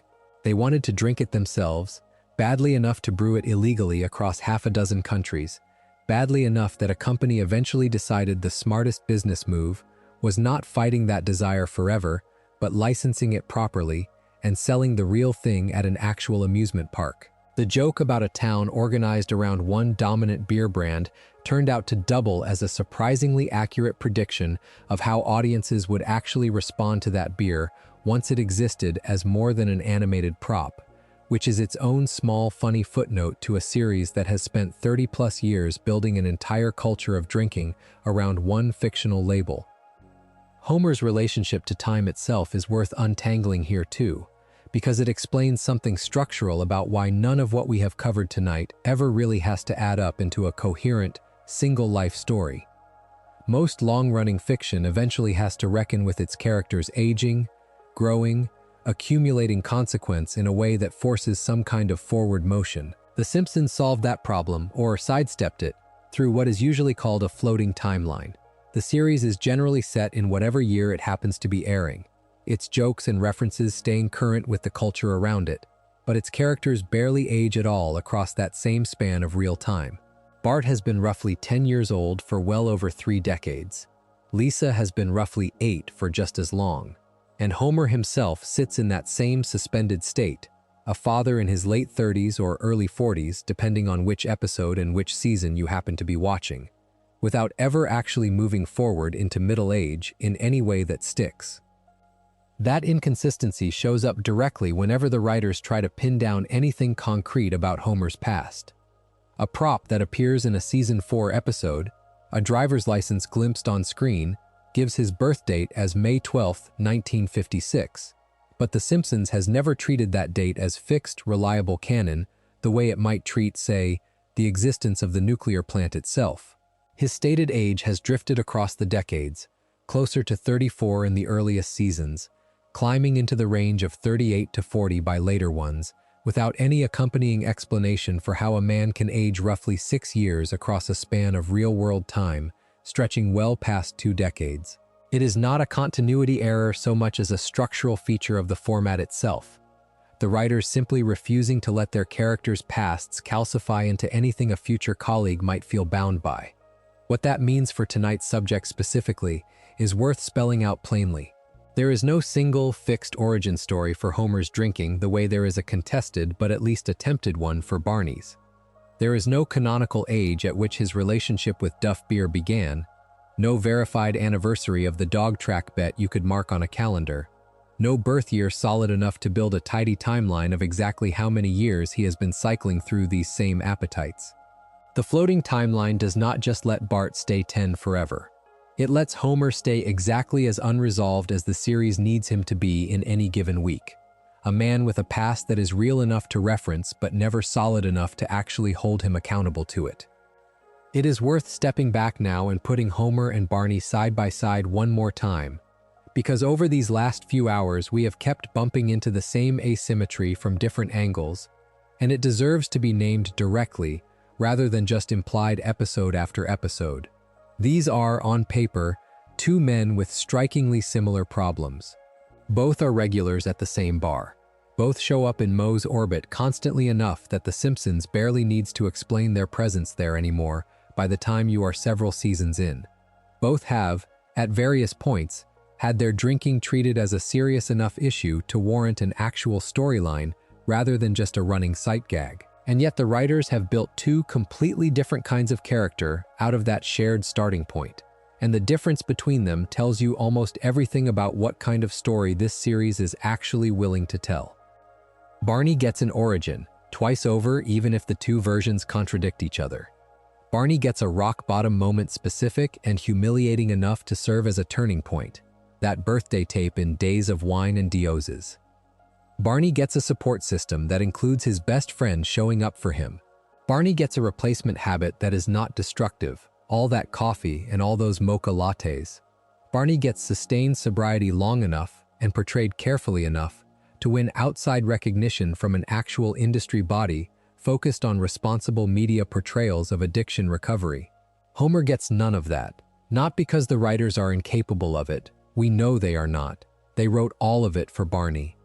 But because Homer's ongoing, unresolved relationship with alcohol and food is doing a different kind of work than Barney's ever was. Barney's arc is a story The Simpsons tells once, carefully, as a kind of set piece. Homer's appetites are the engine the whole series runs on every single week, and you cannot resolve an engine without stalling the machine it powers. That is a distinct idea from anything about morality or health messaging. Structurally, Homer is not allowed to recover in any lasting way, because the entire 22-minute format depends on him wanting things badly enough to make bad decisions about them, over and over, decade after decade. Barney could get sober because Barney was never the primary source of weekly conflict. He was a supporting player whose arc could resolve without threatening the machinery underneath the whole series. Homer is the machinery. Fix him, even partially, even for one 30-day stretch like Duffless, and the writers have to reset him by the next episode, not because they are being lazy or cynical, but because there is, quite literally, no version of this series that keeps functioning with a Homer who has actually solved his hunger for beer, for donuts, for one more long-shot wager. The appetite is not a flaw layered on top of the character. It is the character, in a way that Barney's drinking, for all its real screen time, never quite was for him. Which brings us to the question these last few hours have been circling from the very first minute. Back at the dog track with those $13 gone. Why does The Simpsons keep doing this? Why build a family sitcom's lead character out of almost nothing but appetites that never resolve, decade after decade, without ever letting the audience feel like something has actually changed? Part of the answer is just structural. The same answer that applies to nearly every long-running episodic sitcom that has ever existed. Audiences returning week after week, season after season, are implicitly asking for the same characters, in the same relationships, facing recognizable versions of the same problems, because that familiarity is the product being sold. A Homer who successfully quit drinking in season 4 would not be the Homer viewers came back for in season 36. The series is not lying to its audience about who Homer is. It is protecting the thing the audience actually wants from him. But there is a second, less comfortable layer underneath that structural explanation, and it deserves the last word here. Every time The Simpsons gives Homer's drinking or eating or gambling a moment of real weight, the heart attack, the DUI cover-up, Marge's admission that she is no longer attracted to him, king-size Homer's public humiliation, it is demonstrating that it knows exactly what it is depicting. This is not a series accidentally stumbling into addiction imagery it does not understand. The Ribwich montage borrows directly from a drug addiction film on purpose. Barney's recovery arc was written by people who understood recovery well enough to win a real industry commendation for it. The writers know precisely what they are doing every time they choose comedy over consequence for Homer specifically. It is the dog track bet all over again. Every single time something immediate and appealing gets offered, they take it, and the accounting gets filed away for an episode that will forget it happened by the following week. That is not a flaw in the writing. It is the entire design, sustained across more than 700 episodes and 30-plus years, and it works precisely because it never once asks Homer, or us, to actually reckon with the bill.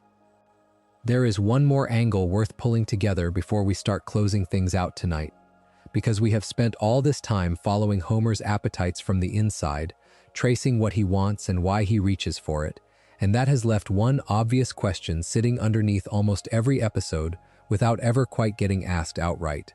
If Homer never really pays for any of this in any lasting way, who does? Go back through everything we have covered, and the answer keeps landing in the same place. The pilot opens with the family's entire Christmas fund gone, a debt Marge absorbed into the household's already thin margins, without ever getting anything back for it beyond a stray dog. Secrets of a Successful Marriage has Marge's own privacy, her actual diary, sold for laughs in a night class, a betrayal she has to decide whether to forgive before the credits roll. King-size Homer gives us Marge, on screen, admitting she is no longer physically attracted to her own husband, a line the writers let land with real weight before moving on. Lisa with an S goes further still, turning Homer's poker debt into an actual month of his own daughter's autonomy, handed over to a stranger as payment for a hand he lost. Even Sweets and Sour Marge has Homer working directly against his wife's public health victory for a paycheck, before his conscience barely catches up with him. None of these costs land on Homer in any way that sticks. They land on Marge's trust, on Lisa's time, on the family's collective sense of security, and The Simpsons, week after week, absorbs that cost into the household the same way it absorbed the loss of the Christmas fund back in the very first episode, quickly, without much comment, cleared away by the next commercial break. That is worth naming plainly, because it is easy to watch this series for years and register Homer's antics as harmless chaos, the donuts and the beer and the schemes, without ever quite adding up who has actually been footing the bill for all of it the whole time. It was never really Homer. He gets the hangover, sure, the occasional public humiliation, the heart attack, but those are costs paid to his own body, and bodies in this universe, as we have seen again and again, have a way of bouncing back by the next episode, no matter what has been done to them. The costs that actually stick, the ones the writers let carry real weight, land almost entirely on the people around him. And yet, and this deserves to be said plainly rather than glossed over, Marge stays. Lisa forgives, mostly. The family, week after week, chooses him again, not because The Simpsons is arguing that this is the correct or healthy choice, but because that choice is baked into the format the same way Homer's appetites are. A series about a family that actually left, that actually stopped absorbing the cost, would not be this series anymore. So the family's forgiveness becomes its own kind of structural necessity, running in parallel with Homer's own lack of lasting consequence. Two halves of the same machine, keeping the whole thing running season after season. Marge's willingness to keep choosing him is not presented as blind or foolish within the story's own logic. It is presented, more often than not, as love, real and specific, and occasionally exhausted but never quite broken. Whether that reads as romantic or as its own quiet tragedy probably depends on how closely you are willing to look at what it is actually costing her every single time. There is a version of this argument that goes too far, and it is worth resisting that version specifically, because it would misrepresent what The Simpsons is actually doing. The series has never presented Marge as a doormat in any straightforward sense. She gets her own victories, her own furious, righteous moments, her own arc in Springfield that the writers take more seriously than almost anything they have ever given Homer. She sues an entire town in Sweets and Sour Marge and wins. She is the one who dares Homer into his 30 sober days in Duffless and holds him to it. She is not a passive victim absorbing consequence with no agency of her own. She is an active participant in a marriage the writers keep choosing to preserve, episode after episode, because preserving it is the premise the whole series is built on. But agency and cost are not the same thing, and it is worth being honest that even an active, capable, frequently triumphant Marge Simpson still ends up carrying weight that Homer, structurally, is never asked to carry himself. It helps, closing this out, to remember that none of this is finished, in any sense of that word. The Simpsons has no series finale to look back on, and no tidy final chapter to weigh Homer's whole arc against, because as of this recording, the show simply has not stopped.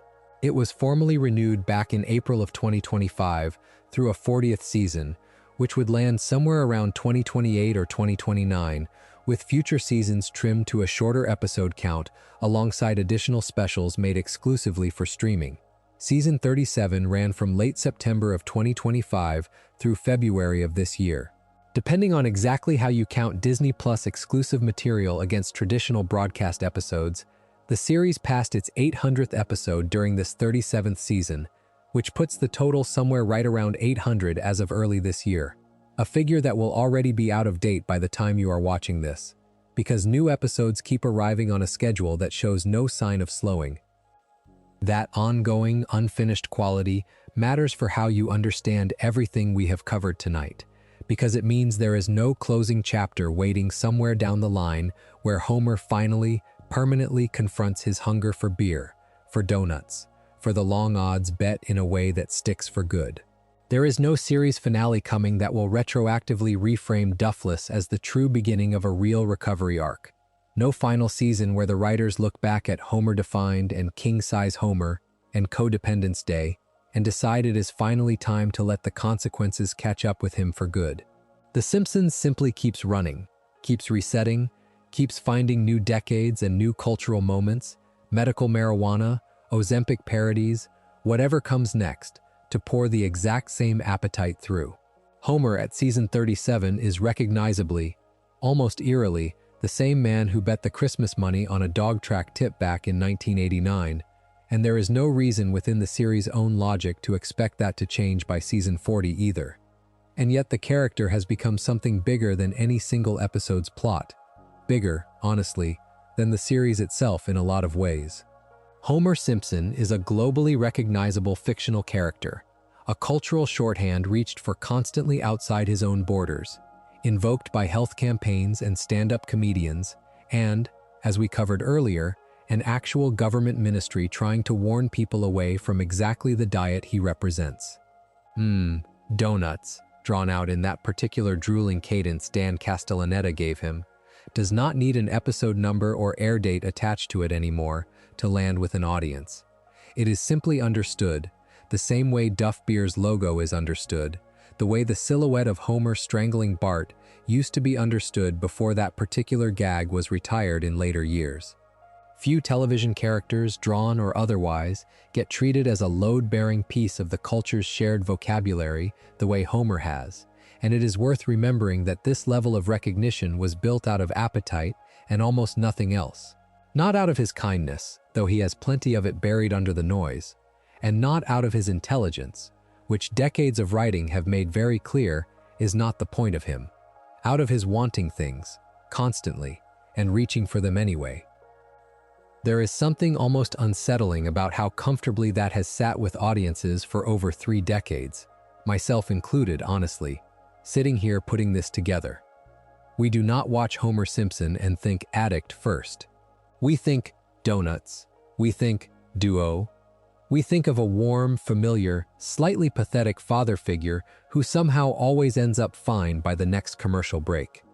That affection is real, and it is not wrong to feel it, but it is worth holding both things at once. By the end of a night like this, the character we love and the actual shape of what he has been built out of, decade after decade, appetite after appetite, without either of us ever quite getting to look directly at the whole pattern for very long. Go back, one last time, to that dog track. $13. A tip from Barney. A greyhound nobody expected to win, and nobody did. It is easy, having spent this many hours in Springfield tonight, to forget just how small that original moment actually was on screen. A couple of minutes of a half-hour Christmas special, over almost as soon as it starts, resolved by a shivering dog trotting home to become a beloved pet. Nobody involved in making that pilot back in 1989 could have known they were setting a pattern that would still be running, essentially unbroken, more than 35 years and over 700 episodes later.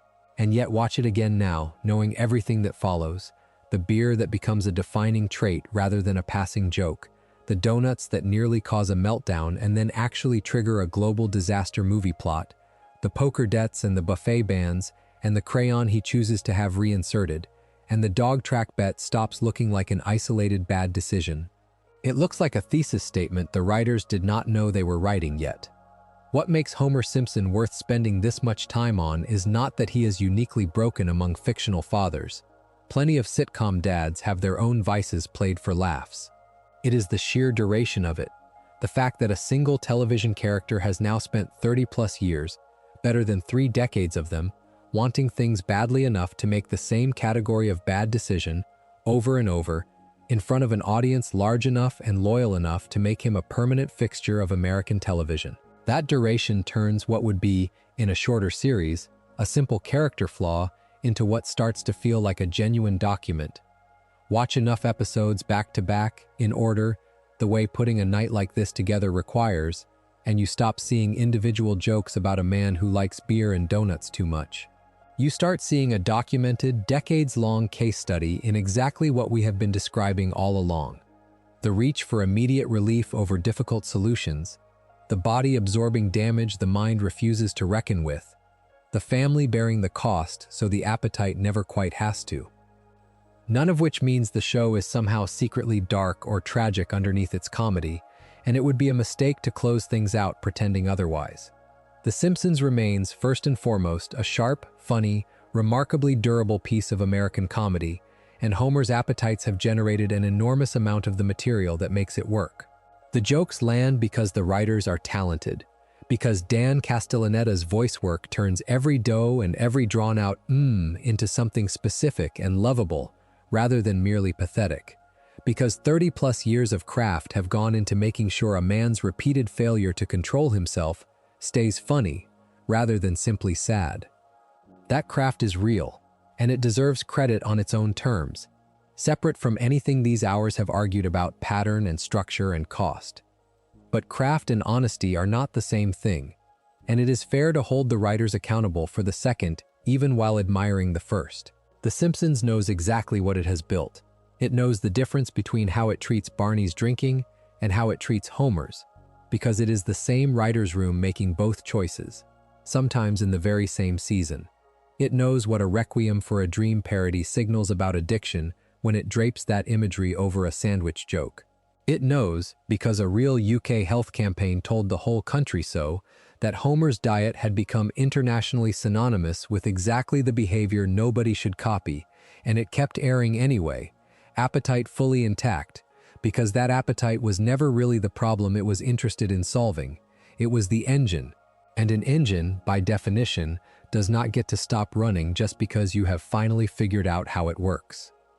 So maybe that is the honest way to leave this, not as a verdict on whether The Simpsons was right or wrong to build its lead character this way, but as an invitation to watch him a little differently going forward. Next time Homer reaches for a Duff, or eyes a fresh box of donuts, or slides money across a betting window he cannot afford to lose, it is worth remembering everything sitting underneath that familiar, comfortable gag. More than 3 decades of a man wanting things too much, a family absorbing what he cannot, and a series clever enough to know precisely what it is showing you, choosing, every single week, to show you the joke instead of the cost. It is worth pulling back the curtain a little further on who actually wrote these episodes, because one of the things that becomes clear once you line up the writing credits across all of it is how many distinct hands shaped Homer's appetites, each bringing a slightly different sensibility to the same underlying character. John Swartzwelder, one of the most prolific early writers on staff, wrote Homer versus the 18th Amendment, and it shows in the episode's confidence, its willingness to let Homer's love of beer be pure, uncomplicated pleasure rather than anything requiring apology. Conan O'Brien, in his brief but influential stretch on the writing staff before he left for late-night television, wrote both New Kid on the Block and Marge versus the Monorail, and both carry that same escalating, almost manic comic logic. Appetite and gullibility pushed to their most absurd possible extreme, and then just a little further. Deb LaCusta and Dan Castellaneta, a married writing team, with Castellaneta himself voicing half the cast, pushed for years to get Barney's sobriety story told properly, eventually succeeding under Mike Scully's tenure as showrunner well over a half-decade after they first pitched it. George Meyer, credited with the Do It For Her plaque gag, and later with pitching the premise behind Weekend at Burnsies, seems to show up again and again wherever the writing reaches for something with a bit more sincerity buried under the joke. None of these were the same person making the same choice over and over. They were different writers, working across different seasons, different showrunners, different eras of the series' own cultural standing, and yet the underlying pattern, appetite reaches, consequence flickers briefly, status quo reasserts itself, held remarkably steady across all of it. That consistency probably says less about any single writer's intentions and more about the format itself exerting its own gravity on everyone who works within it. You can write a sharper Homer episode or a softer one, a more cynical one or a more sentimental one, but the internal physics of the series, 22 minutes, a syndication-friendly reset, 3 decades of audience expectation, keeps pulling every version of the character back toward the same basic shape no matter who is holding the pen that week. There is a useful, slightly clinical way to think about what that shape actually resembles, borrowed loosely from how real addiction gets described outside the world of cartoons, and it is worth being careful and precise about this, rather than reaching for a diagnosis the writers were never trying to offer. Addiction, in the way clinicians and researchers generally describe it, is not simply about liking something a lot. It is about continuing a behavior despite real, accumulating costs, about the behavior taking priority over responsibilities and relationships that matter, about a cycle of craving, indulgence, and diminished control that repeats regardless of the harm it causes. Watched through that lens rather than through the lens of comedy, an enormous amount of what we have covered tonight lines up with real, textbook shape. Homer continuing to drink after DUIs, after the near loss of his marriage, after his own doctor's warnings following a heart attack.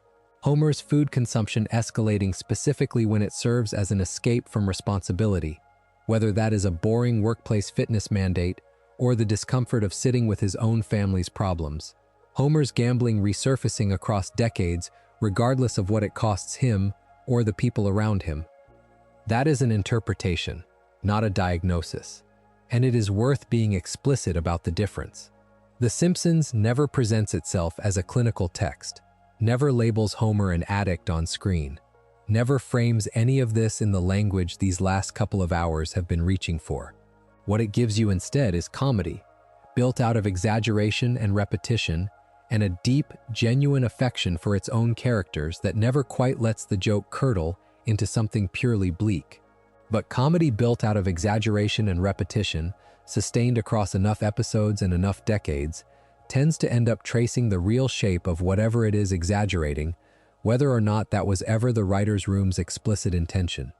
You can laugh at donuts for more than 3 decades without ever consciously registering what the joke is actually built on.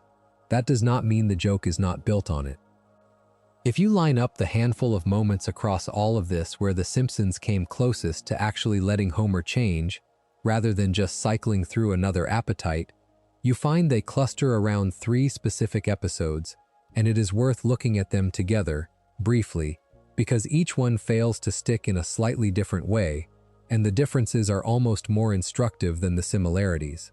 Duffless gets him 30 days sober through sheer willpower and a direct challenge from Marge, and it fails to stick because the writers simply never return to the framework again, treating the victory as complete rather than as the beginning of anything ongoing. And Maggie Makes 3 gets him to give up his genuine dream job at the bowling alley for the sake of his family, a real, lasting sacrifice rather than a temporary act of willpower, and it fails to matter beyond its own episode because that sacrifice gets immediately reburied under the plant routine, used only as a one-time flashback rather than a standing part of who Homer is understood to be going forward. And Homer gets him an actual, medically real cure for at least one of his cognitive limitations, and it fails to stick because Homer himself throws it away, on purpose, choosing the crayon and the fog over the clarity. 3 separate mechanisms, 3 separate kinds of failure. Willpower that never gets revisited, sacrifice that goes unremembered, a cure that Homer actively refuses, and yet all 3 land in precisely the same place by the following episode, with Homer unchanged, his appetite restored, primed for whatever donut or duff or hopeless wager comes next. That convergence stands as its own small piece of evidence for how load-bearing this pattern is to the entire design of the series. It isn't that the writers can't picture Homer changing. Homer proves they can write real, felt intelligence and real, felt alienation whenever they choose to. It's that every route toward change they have ever attempted, whether through discipline, through sacrifice, or through medicine, gets sealed off again by the opening scene of the next episode, because a changed Homer simply isn't a version of the character these writers know how to keep running. It's worth asking, briefly and carefully, what an actual rock bottom would even look like for a character built this way, with the full understanding that this drifts into speculation rather than anything the series has ever shown or is ever likely to. Real addiction narratives, the honest ones, tend to involve a moment where the cost finally outweighs the appetite so completely that continuing becomes impossible without total collapse first. A job lost for good, a marriage that actually ends, a body that simply cannot take one more hit. The Simpsons has flirted with pieces of that shape without ever assembling the whole of it. The heart attack and triple bypass gestures at physical collapse without any lasting change to his diet afterward.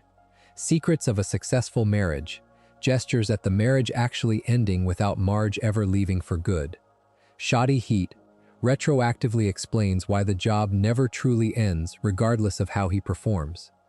Fans sometimes speculate, online and in forum threads and in the margins of exactly the kind of video essay you're watching right now, about what a true ending for Homer might look like if the writers ever committed to one.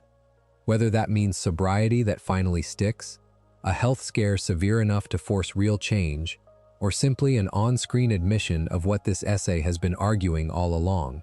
None of that is confirmed, none of it is likely, and none of it should be mistaken for anything beyond what it is: an audience, decades deep into a beloved character's unresolved appetite, wondering out loud what resolution might even look like for a man the format itself won't allow to have one. There's a broader pattern worth drawing out across the ensemble here too, because Homer's appetites don't exist in isolation from the rest of Springfield's relationship to excess, and looking at how that excess gets distributed across the cast tells you something about what the series actually thinks is funny versus what it actually finds troubling. We've already seen how carefully the writers separate Homer's gambling from Marge's, treating hers with real gravity and his with running gag lightness. The same asymmetry surfaces again and again once you start looking for it. Mr. Burns, ancient and physically frail, drinks and indulges without provoking any interest in consequence at all, because Burns exists in this universe as a kind of cartoon villain, immune to ordinary cause and effect by design.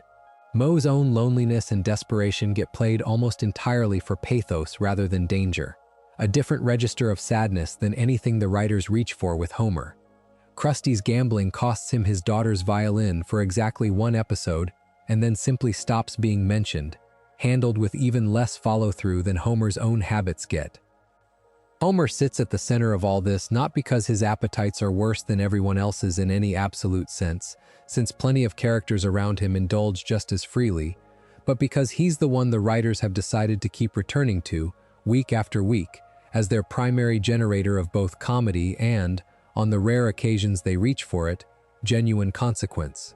That centrality is really the whole explanation for everything strange about how this essay's subject gets treated differently than Barney's drinking, or Marge's gambling, or Krusty's card games.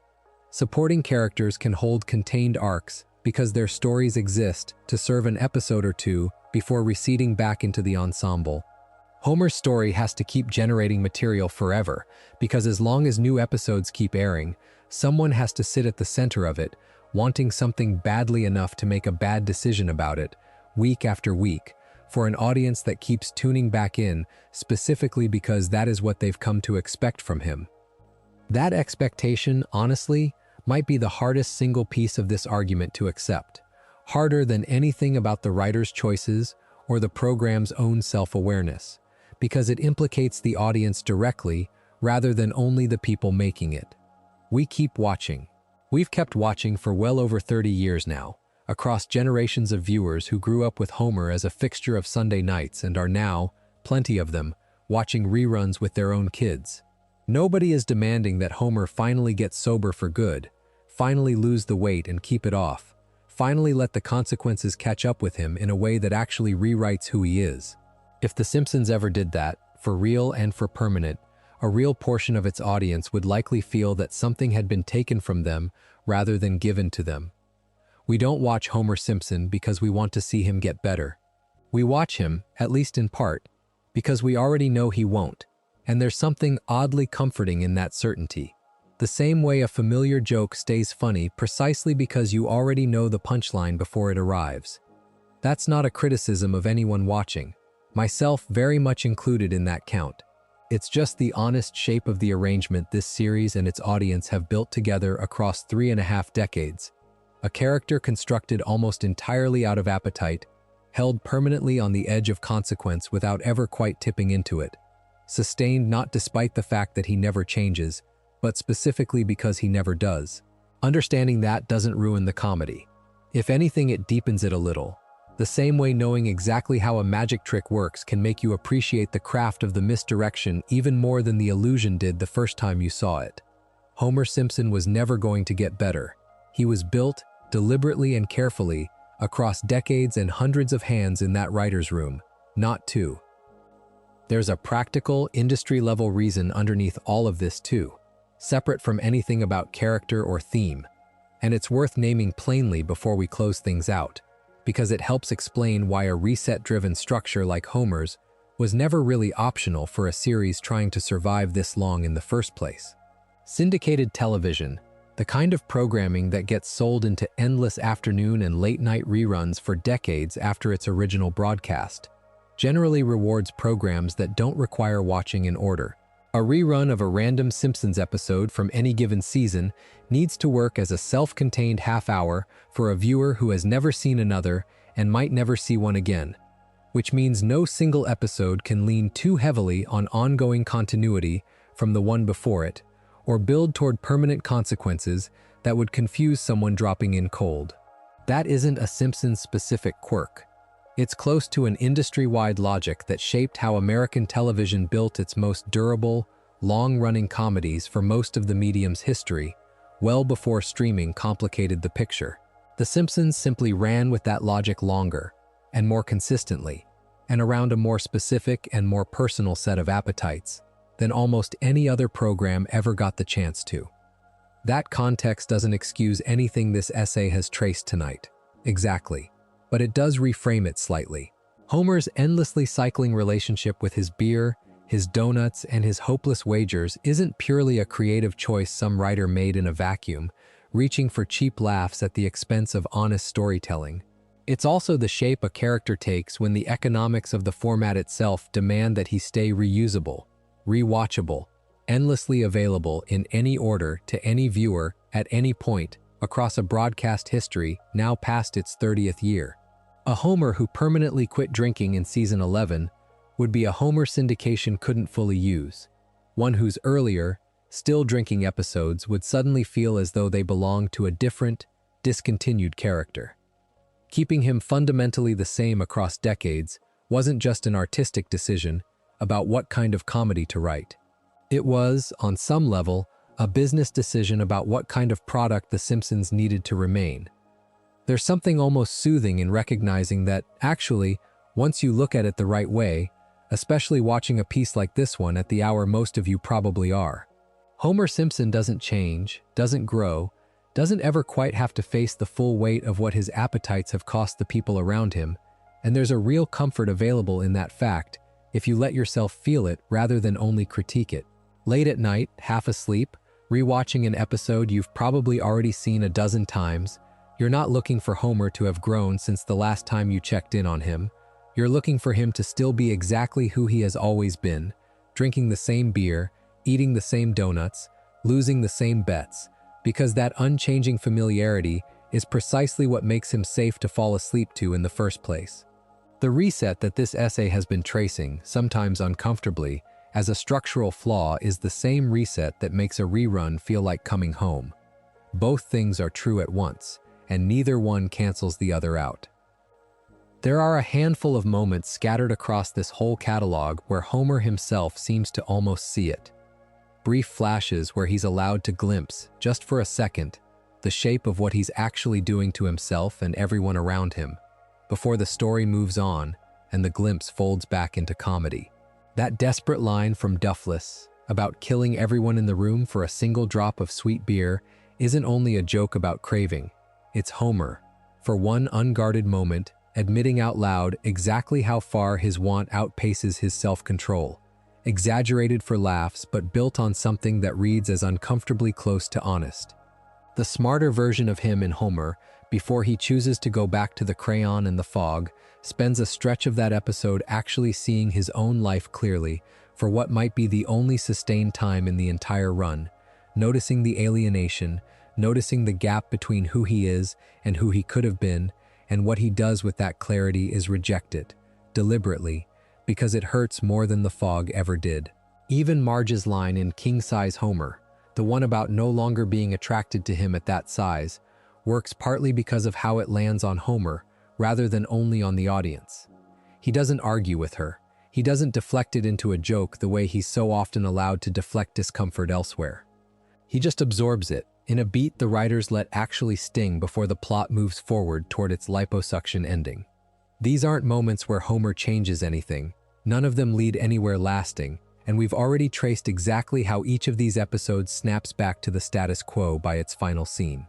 But they are moments where the series, briefly, lets its lead character be fully aware of his own pattern, rather than simply enacting it without comment, and that awareness, brief and quickly buried as it always is, might be the closest thing to real tragedy The Simpsons ever lets itself touch. What's almost more telling than the moments themselves is how consistently the writers decline to build on any of them. Homer's glimpse of his own alienation in Homer could have become a running thread, a character who now understands, on some level, what his own contentment costs him even after choosing to return to it. It doesn't. The desperate honesty of that line in Duffless could have echoed forward into later drinking episodes as a kind of dramatic irony, the audience remembering what Homer once admitted to wanting so badly. It doesn't do that either. Each flash of real self-awareness gets handled the same way every other consequence in this essay gets handled. Acknowledged once, felt for a scene, and then left behind entirely. Because a Homer who remembered his own worst moments clearly enough to actually reckon with them couldn't keep lunging after that next donut with the same uncomplicated joy the format depends on. There's one sound the series has built its entire relationship with consequence around, and it's worth closing in on directly, because it may be the single sharpest piece of comic engineering The Simpsons ever produced. Dough, that short, guttural exhale Dan Castellaneta gives Homer every time something goes wrong, functions as a kind of release valve for the whole format we've been describing all night.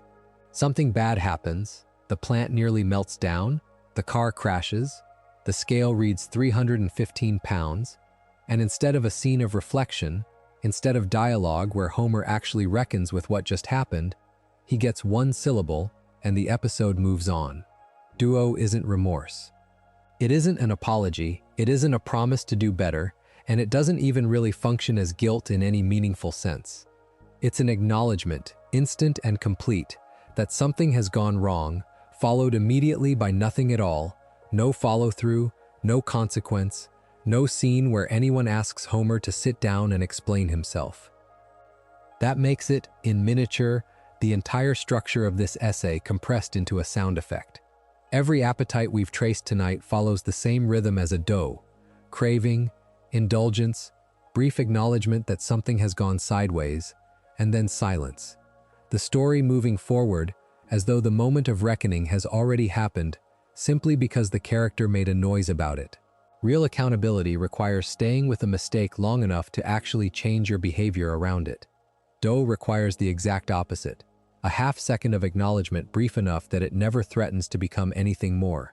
It's the perfect comic distillation of everything The Simpsons has done with Homer's drinking, his eating, and his gambling across 30-plus years.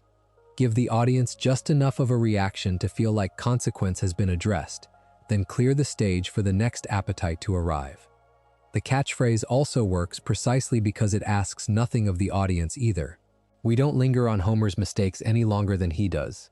We hear the sound, we laugh, because it's reliably, dependably funny. Castellaneta's delivery alone has carried entire scenes on the strength of that one syllable. And then we're just as ready as Homer is to move on to whatever chaos comes next. The Simpsons trained its audience in the exact same reflex it built into its lead character: acknowledge, laugh, forget, repeat. That isn't a flaw hiding somewhere in the margins. It's arguably the clearest, tightest piece of evidence for everything this essay has spent the last couple of hours describing. Delivered in under a second, dozens of times an episode, for well over 3 decades running. Homer didn't invent the bumbling television father, and it's worth placing him briefly against that longer tradition before we close things out, because the differences matter as much as the similarities. American sitcoms had been putting incompetent, well-meaning dads at the center of family comedy for decades before Homer ever turned up on The Tracy Ullman Show in 1987. Fathers who burn dinner, misunderstand their kids, and get outsmarted by their own household. That's a familiar, comfortable shape. And part of what made Homer land so immediately with audiences was how recognizable that basic archetype already was by the time The Simpsons arrived. But most of those earlier television fathers were bumbling in a generalized, personality-driven way, clumsy or dim or stubborn as a broad character trait rather than as the product of any specific, recurring appetite. Homer's incompetence isn't generalized in that same way. It has a shape, a set of specific, recurring triggers, and once you've spent this many hours tracing them, you can't really watch him as just another lovable sitcom dad anymore. He's a lovable sitcom dad built very deliberately around a small, consistent list of things he cannot say no to. That specificity is really what separates him from the archetype he descends from, and it's also what's allowed him to outlast almost all of it. A generalized bumbler runs out of material eventually, since there are only so many ways to be broadly incompetent before the jokes start repeating themselves too obviously. An appetite-driven character, by contrast, can generate fresh material indefinitely because the world keeps handing him new versions of the same temptation: a new beer campaign, a new fast food gimmick, a new medical marijuana law, a new Ozempic parody, and the writers get to run his same underlying reflex through whatever fresh cultural moment happens to be current that season. That's a big part of the practical explanation for how a single sitcom lead has managed to stay funny across 30-plus years and 700-plus episodes without the well running dry. The specific target keeps changing. The reflex underneath it never has to. It's worth being honest, closing this out, about what all that means for how we should probably watch Homer going forward, not as a moral instruction, since nobody needs a cartoon character's viewing habits to come with homework attached, but just as a small shift in what you notice. Once you've traced the dog track bet through to the Ribwich montage, through to the crayon he chooses to keep, it's hard to watch a fresh cold open of Homer reaching for a donut or eyeing a Duff commercial and not feel the whole shape of everything underneath it, even while you're laughing, because the laughing and the noticing aren't actually in conflict.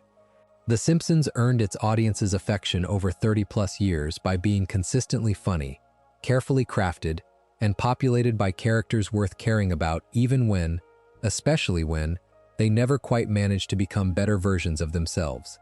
Homer Simpson is one of those characters, maybe the clearest example the format has ever produced of a comedy engine built almost entirely out of wanting things too much and never quite having to stop. Zoom out one more time before we land this. Because Homer's relationship to his own appetites doesn't exist in a vacuum. It exists inside a town that mirrors him back at nearly every turn, and that mirroring is worth naming directly rather than leaving it as background texture. Springfield legalizes gambling essentially overnight, the moment Mr. Burns decides he wants a casino, with no lengthy debate and no visible resistance, just a town flipping a switch on an entire new industry because one powerful man wanted it. Springfield rediscovers a 200-year-old prohibition law and enforces it with sudden, absurd intensity, only for its own residents, Homer chief among them, to rout around it within days through bootlegging and speakeasies. Springfield bans sugar outright after a public health scare, then reverses that ban within the same episode the instant the town gets a literal taste of what it's missing, greedily gulping contaminated seawater rather than live without it. Springfield names itself the fattest town in America and treats that title less as a crisis to solve than as raw material for one more storyline. None of these are Homer's decisions individually. They're the town's, made through Burns or the local government, or, in the sugar episode, through an entire population's collective craving overriding its own public health victory. But the pattern is identical to Homer's own: appetite arriving fast, resistance to it collapsing almost immediately, consequences reversed or forgotten by the opening scene of the next episode. Springfield isn't merely the setting these writers drop their lead character into. It's an entire town built out of the same reflexes he has: indulgence over restraint, immediate gratification over careful planning, forgiveness so automatic it barely registers as forgiveness anymore. Homer isn't an outlier in Springfield. He's the town's appetite given one specific face, one specific body, one specific weekly half-hour to work through, which might be the real reason he's survived at the center of it all for so long without the audience ever fully turning on him. He isn't behaving worse than the world around him. He's just the version of that world we're asked to watch most closely. That's probably the truest way to close the loop on all this essay has traced tonight. Back to that first dog track bet and forward through every donut, every duff, and every poker hand since. Homer Simpson was never really a singular character, failing to control himself against a backdrop of otherwise reasonable neighbors. He's the concentrated, personified version of a town, and in a lot of ways a whole culture, that has spent decades treating appetite as comedy, indulgence as inevitability, and consequence as something that happens to other people, or happens to you, briefly, before the next episode clears the slate and lets you want it all over again. There's a version of this whole conversation worth having about Bart and Lisa too, briefly, because they've mostly stayed at the edges of tonight's essay, supporting players in their father's story rather than subjects in their own right, and that placement itself says something worth noticing before we close. Both kids grow up, in whatever sense growing up means for characters trapped inside a floating timeline, watching their father cycle through the exact same appetites over and over, and each of them ends up with a slightly different relationship to that pattern. Bart, still young enough in the internal logic of the series to mostly experience it as chaos rather than as something to critique, ends up complicit in it almost as often as he's a victim of it, discovering his father's secret lottery winnings and using the discovery as leverage rather than confronting the deception directly, and egging Homer toward the gorge jump that Behind the Laughter later frames, even if only within its own satirical non-canon logic, as the origin of a painkiller addiction. Lisa, older in temperament if not always in her stated age, tends to be the one who actually names what's happening, ghostwriting Homer's restaurant reviews well enough to save his career, saving his life quite literally during the triple bypass surgery, and receiving that rare, sincere note about being loved during Homer before the crayon goes back in and the moment gets buried again. Neither child gets to actually change their father's trajectory, of course, since that would violate the same structural rule every other thread in this essay keeps bumping into. But the writers do let them see him clearly, more clearly in some ways than Homer manages to see himself. And it says something that it's so often his own children who absorb the task of noticing what the adults around him, Marge included, sometimes let slide. Lisa, in particular, carries an unusual amount of the quiet moral weight across the whole run, the character most likely to actually say the true thing out loud, and it's no accident that she's also the one used as literal collateral in a poker debt in Lisa with an S, or the one whose ghost-written restaurant reviews nearly get her own father killed by an angry chef's poisoned pastry. The kids don't just witness Homer's appetites from a safe distance. They get folded into the mechanics of them, again and again, in ways the writers mostly play for laughs, and occasionally, briefly, let land with real weight instead. That's probably as good a place as any to leave the family side of this story, because it completes a picture this essay has been assembling piece by piece. An appetite that never resolves, a marriage that absorbs it, and two children growing up inside that same absorption, watching, participating, occasionally suffering for it, and mostly, like the rest of us, watching from outside the story entirely, choosing to keep coming back anyway. Go back, briefly, to that shoddy heat reveal from a couple of chapters ago, the one explaining that Mr. Burns privately promised Homer's father a job for his son in exchange for Abe dropping an old investigation, because there's a thread in it worth pulling a little further before we close. Abe Simpson, on the strength of that reveal, spent years protecting his son's employment through a quiet backroom deal rather than through anything Homer himself earned or maintained, which means the protection racket keeping Homer employed despite decades of incompetence doesn't begin with Marge's forgiveness or Burns's convenience. It reaches back a generation, into a choice Abe made on his son's behalf, presumably without Homer ever knowing about it, let alone thanking him for it. That's a small, late addition to all this essay has traced, about who actually absorbs the cost of Homer's patterns, because it suggests the family's habit of shielding him from consequence didn't begin with Marge marrying into it. It may have started earlier with his own father, in ways Homer himself has spent decades completely unaware of. Abe Simpson isn't usually remembered as a particularly attentive or engaged father across the years. He's more often played for pathos or comic irrelevance, an old man complaining to disinterested listeners at Springfield Retirement Castle. But this one piece of very recent canon complicates that picture just slightly, suggesting that whatever kind of father Abe actually was, he was, at a minimum, willing to make a real, lasting sacrifice, trading away a piece of his own unfinished business to make sure his son never had to face the consequences of losing that job. Given everything else we've covered tonight, it's hard not to notice the echo, a father protecting a son from consequence, the same way Marge protects a husband from it, the same way the series itself protects its lead character, all the way up and down the family line. Whether that reading holds up as anything more than a coincidence of recent writing is an honest, open question, and the limits of pushing an interpretation like this too far are worth acknowledging. Shoddy Heat is new enough, having aired only in 2024, that it hasn't had decades to settle into the broader mythology the way Homer's Odyssey or And Maggie Makes Three have. Future episodes could easily ignore it entirely, treat it as one explanation among several, rather than a foundational piece of backstory, in the same casual way the series handles most of its own continuity. But even as a single recent data point, it fits the pattern this essay has been describing with an almost uncomfortable neatness. Everyone around Homer, across 3 generations now if you count Abe, Homer himself, and eventually his own children, ends up absorbing some piece of the cost his appetites generate, so that the appetite itself never quite has to answer for what it costs the people who love him.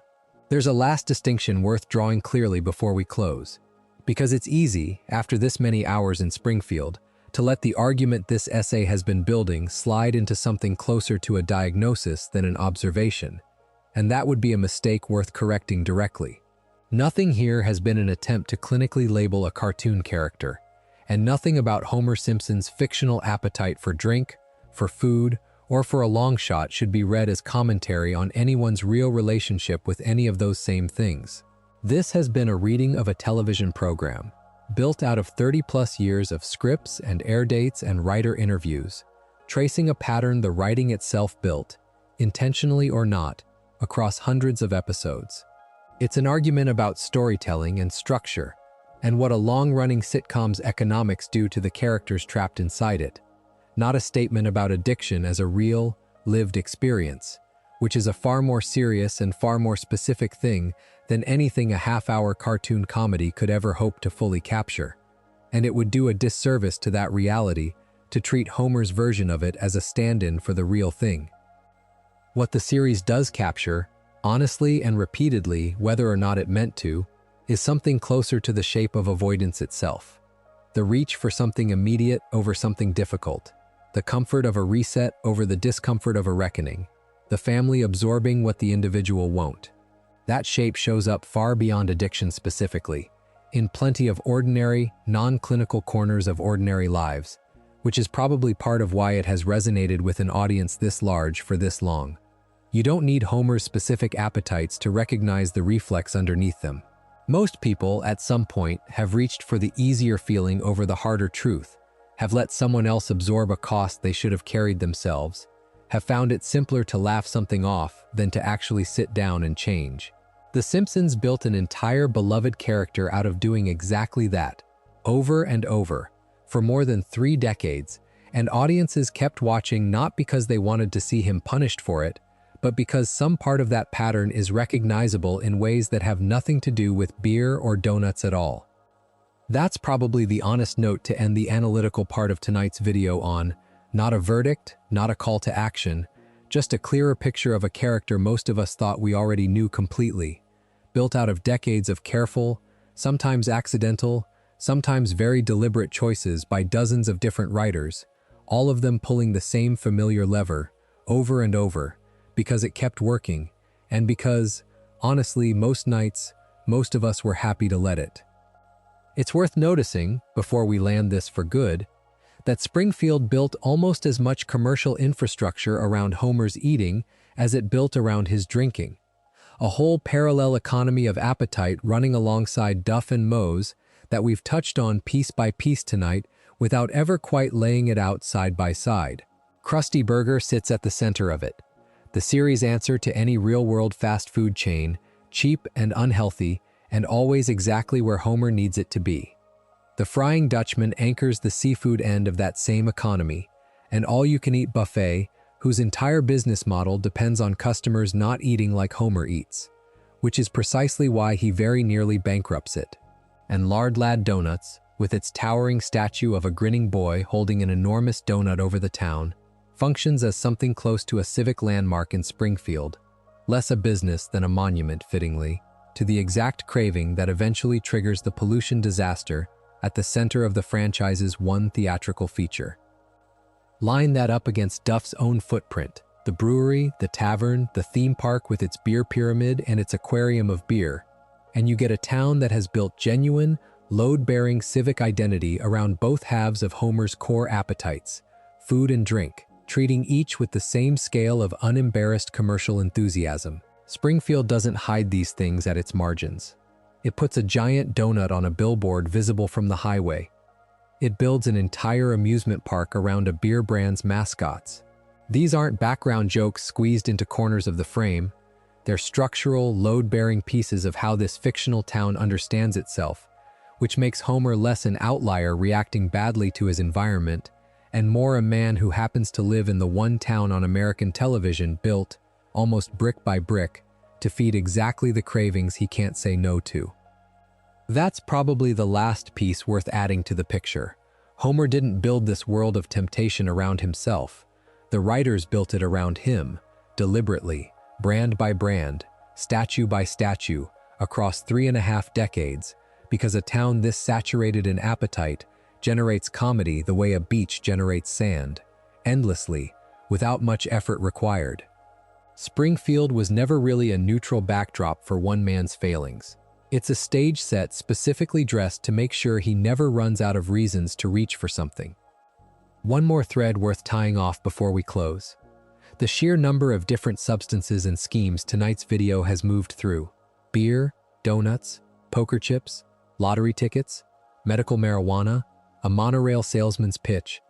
is itself a kind of evidence for something we touched on early and should probably land on clearly now at the end. This was never really a story about one specific vice the way a more narrowly focused character study might be. It's a story about a particular kind of susceptibility that happens to attach itself to whatever's nearest and most available in any given episode. Take away the beer entirely, hypothetically, and the writers would likely have found something else for Homer to want too badly, because the craving was always the point, not the specific object it happened to land on that week. That's worth remembering against any temptation to reduce this whole video down to Homer Simpson has a drinking problem, or Homer Simpson has a food problem, tidy as either of those framings might sound.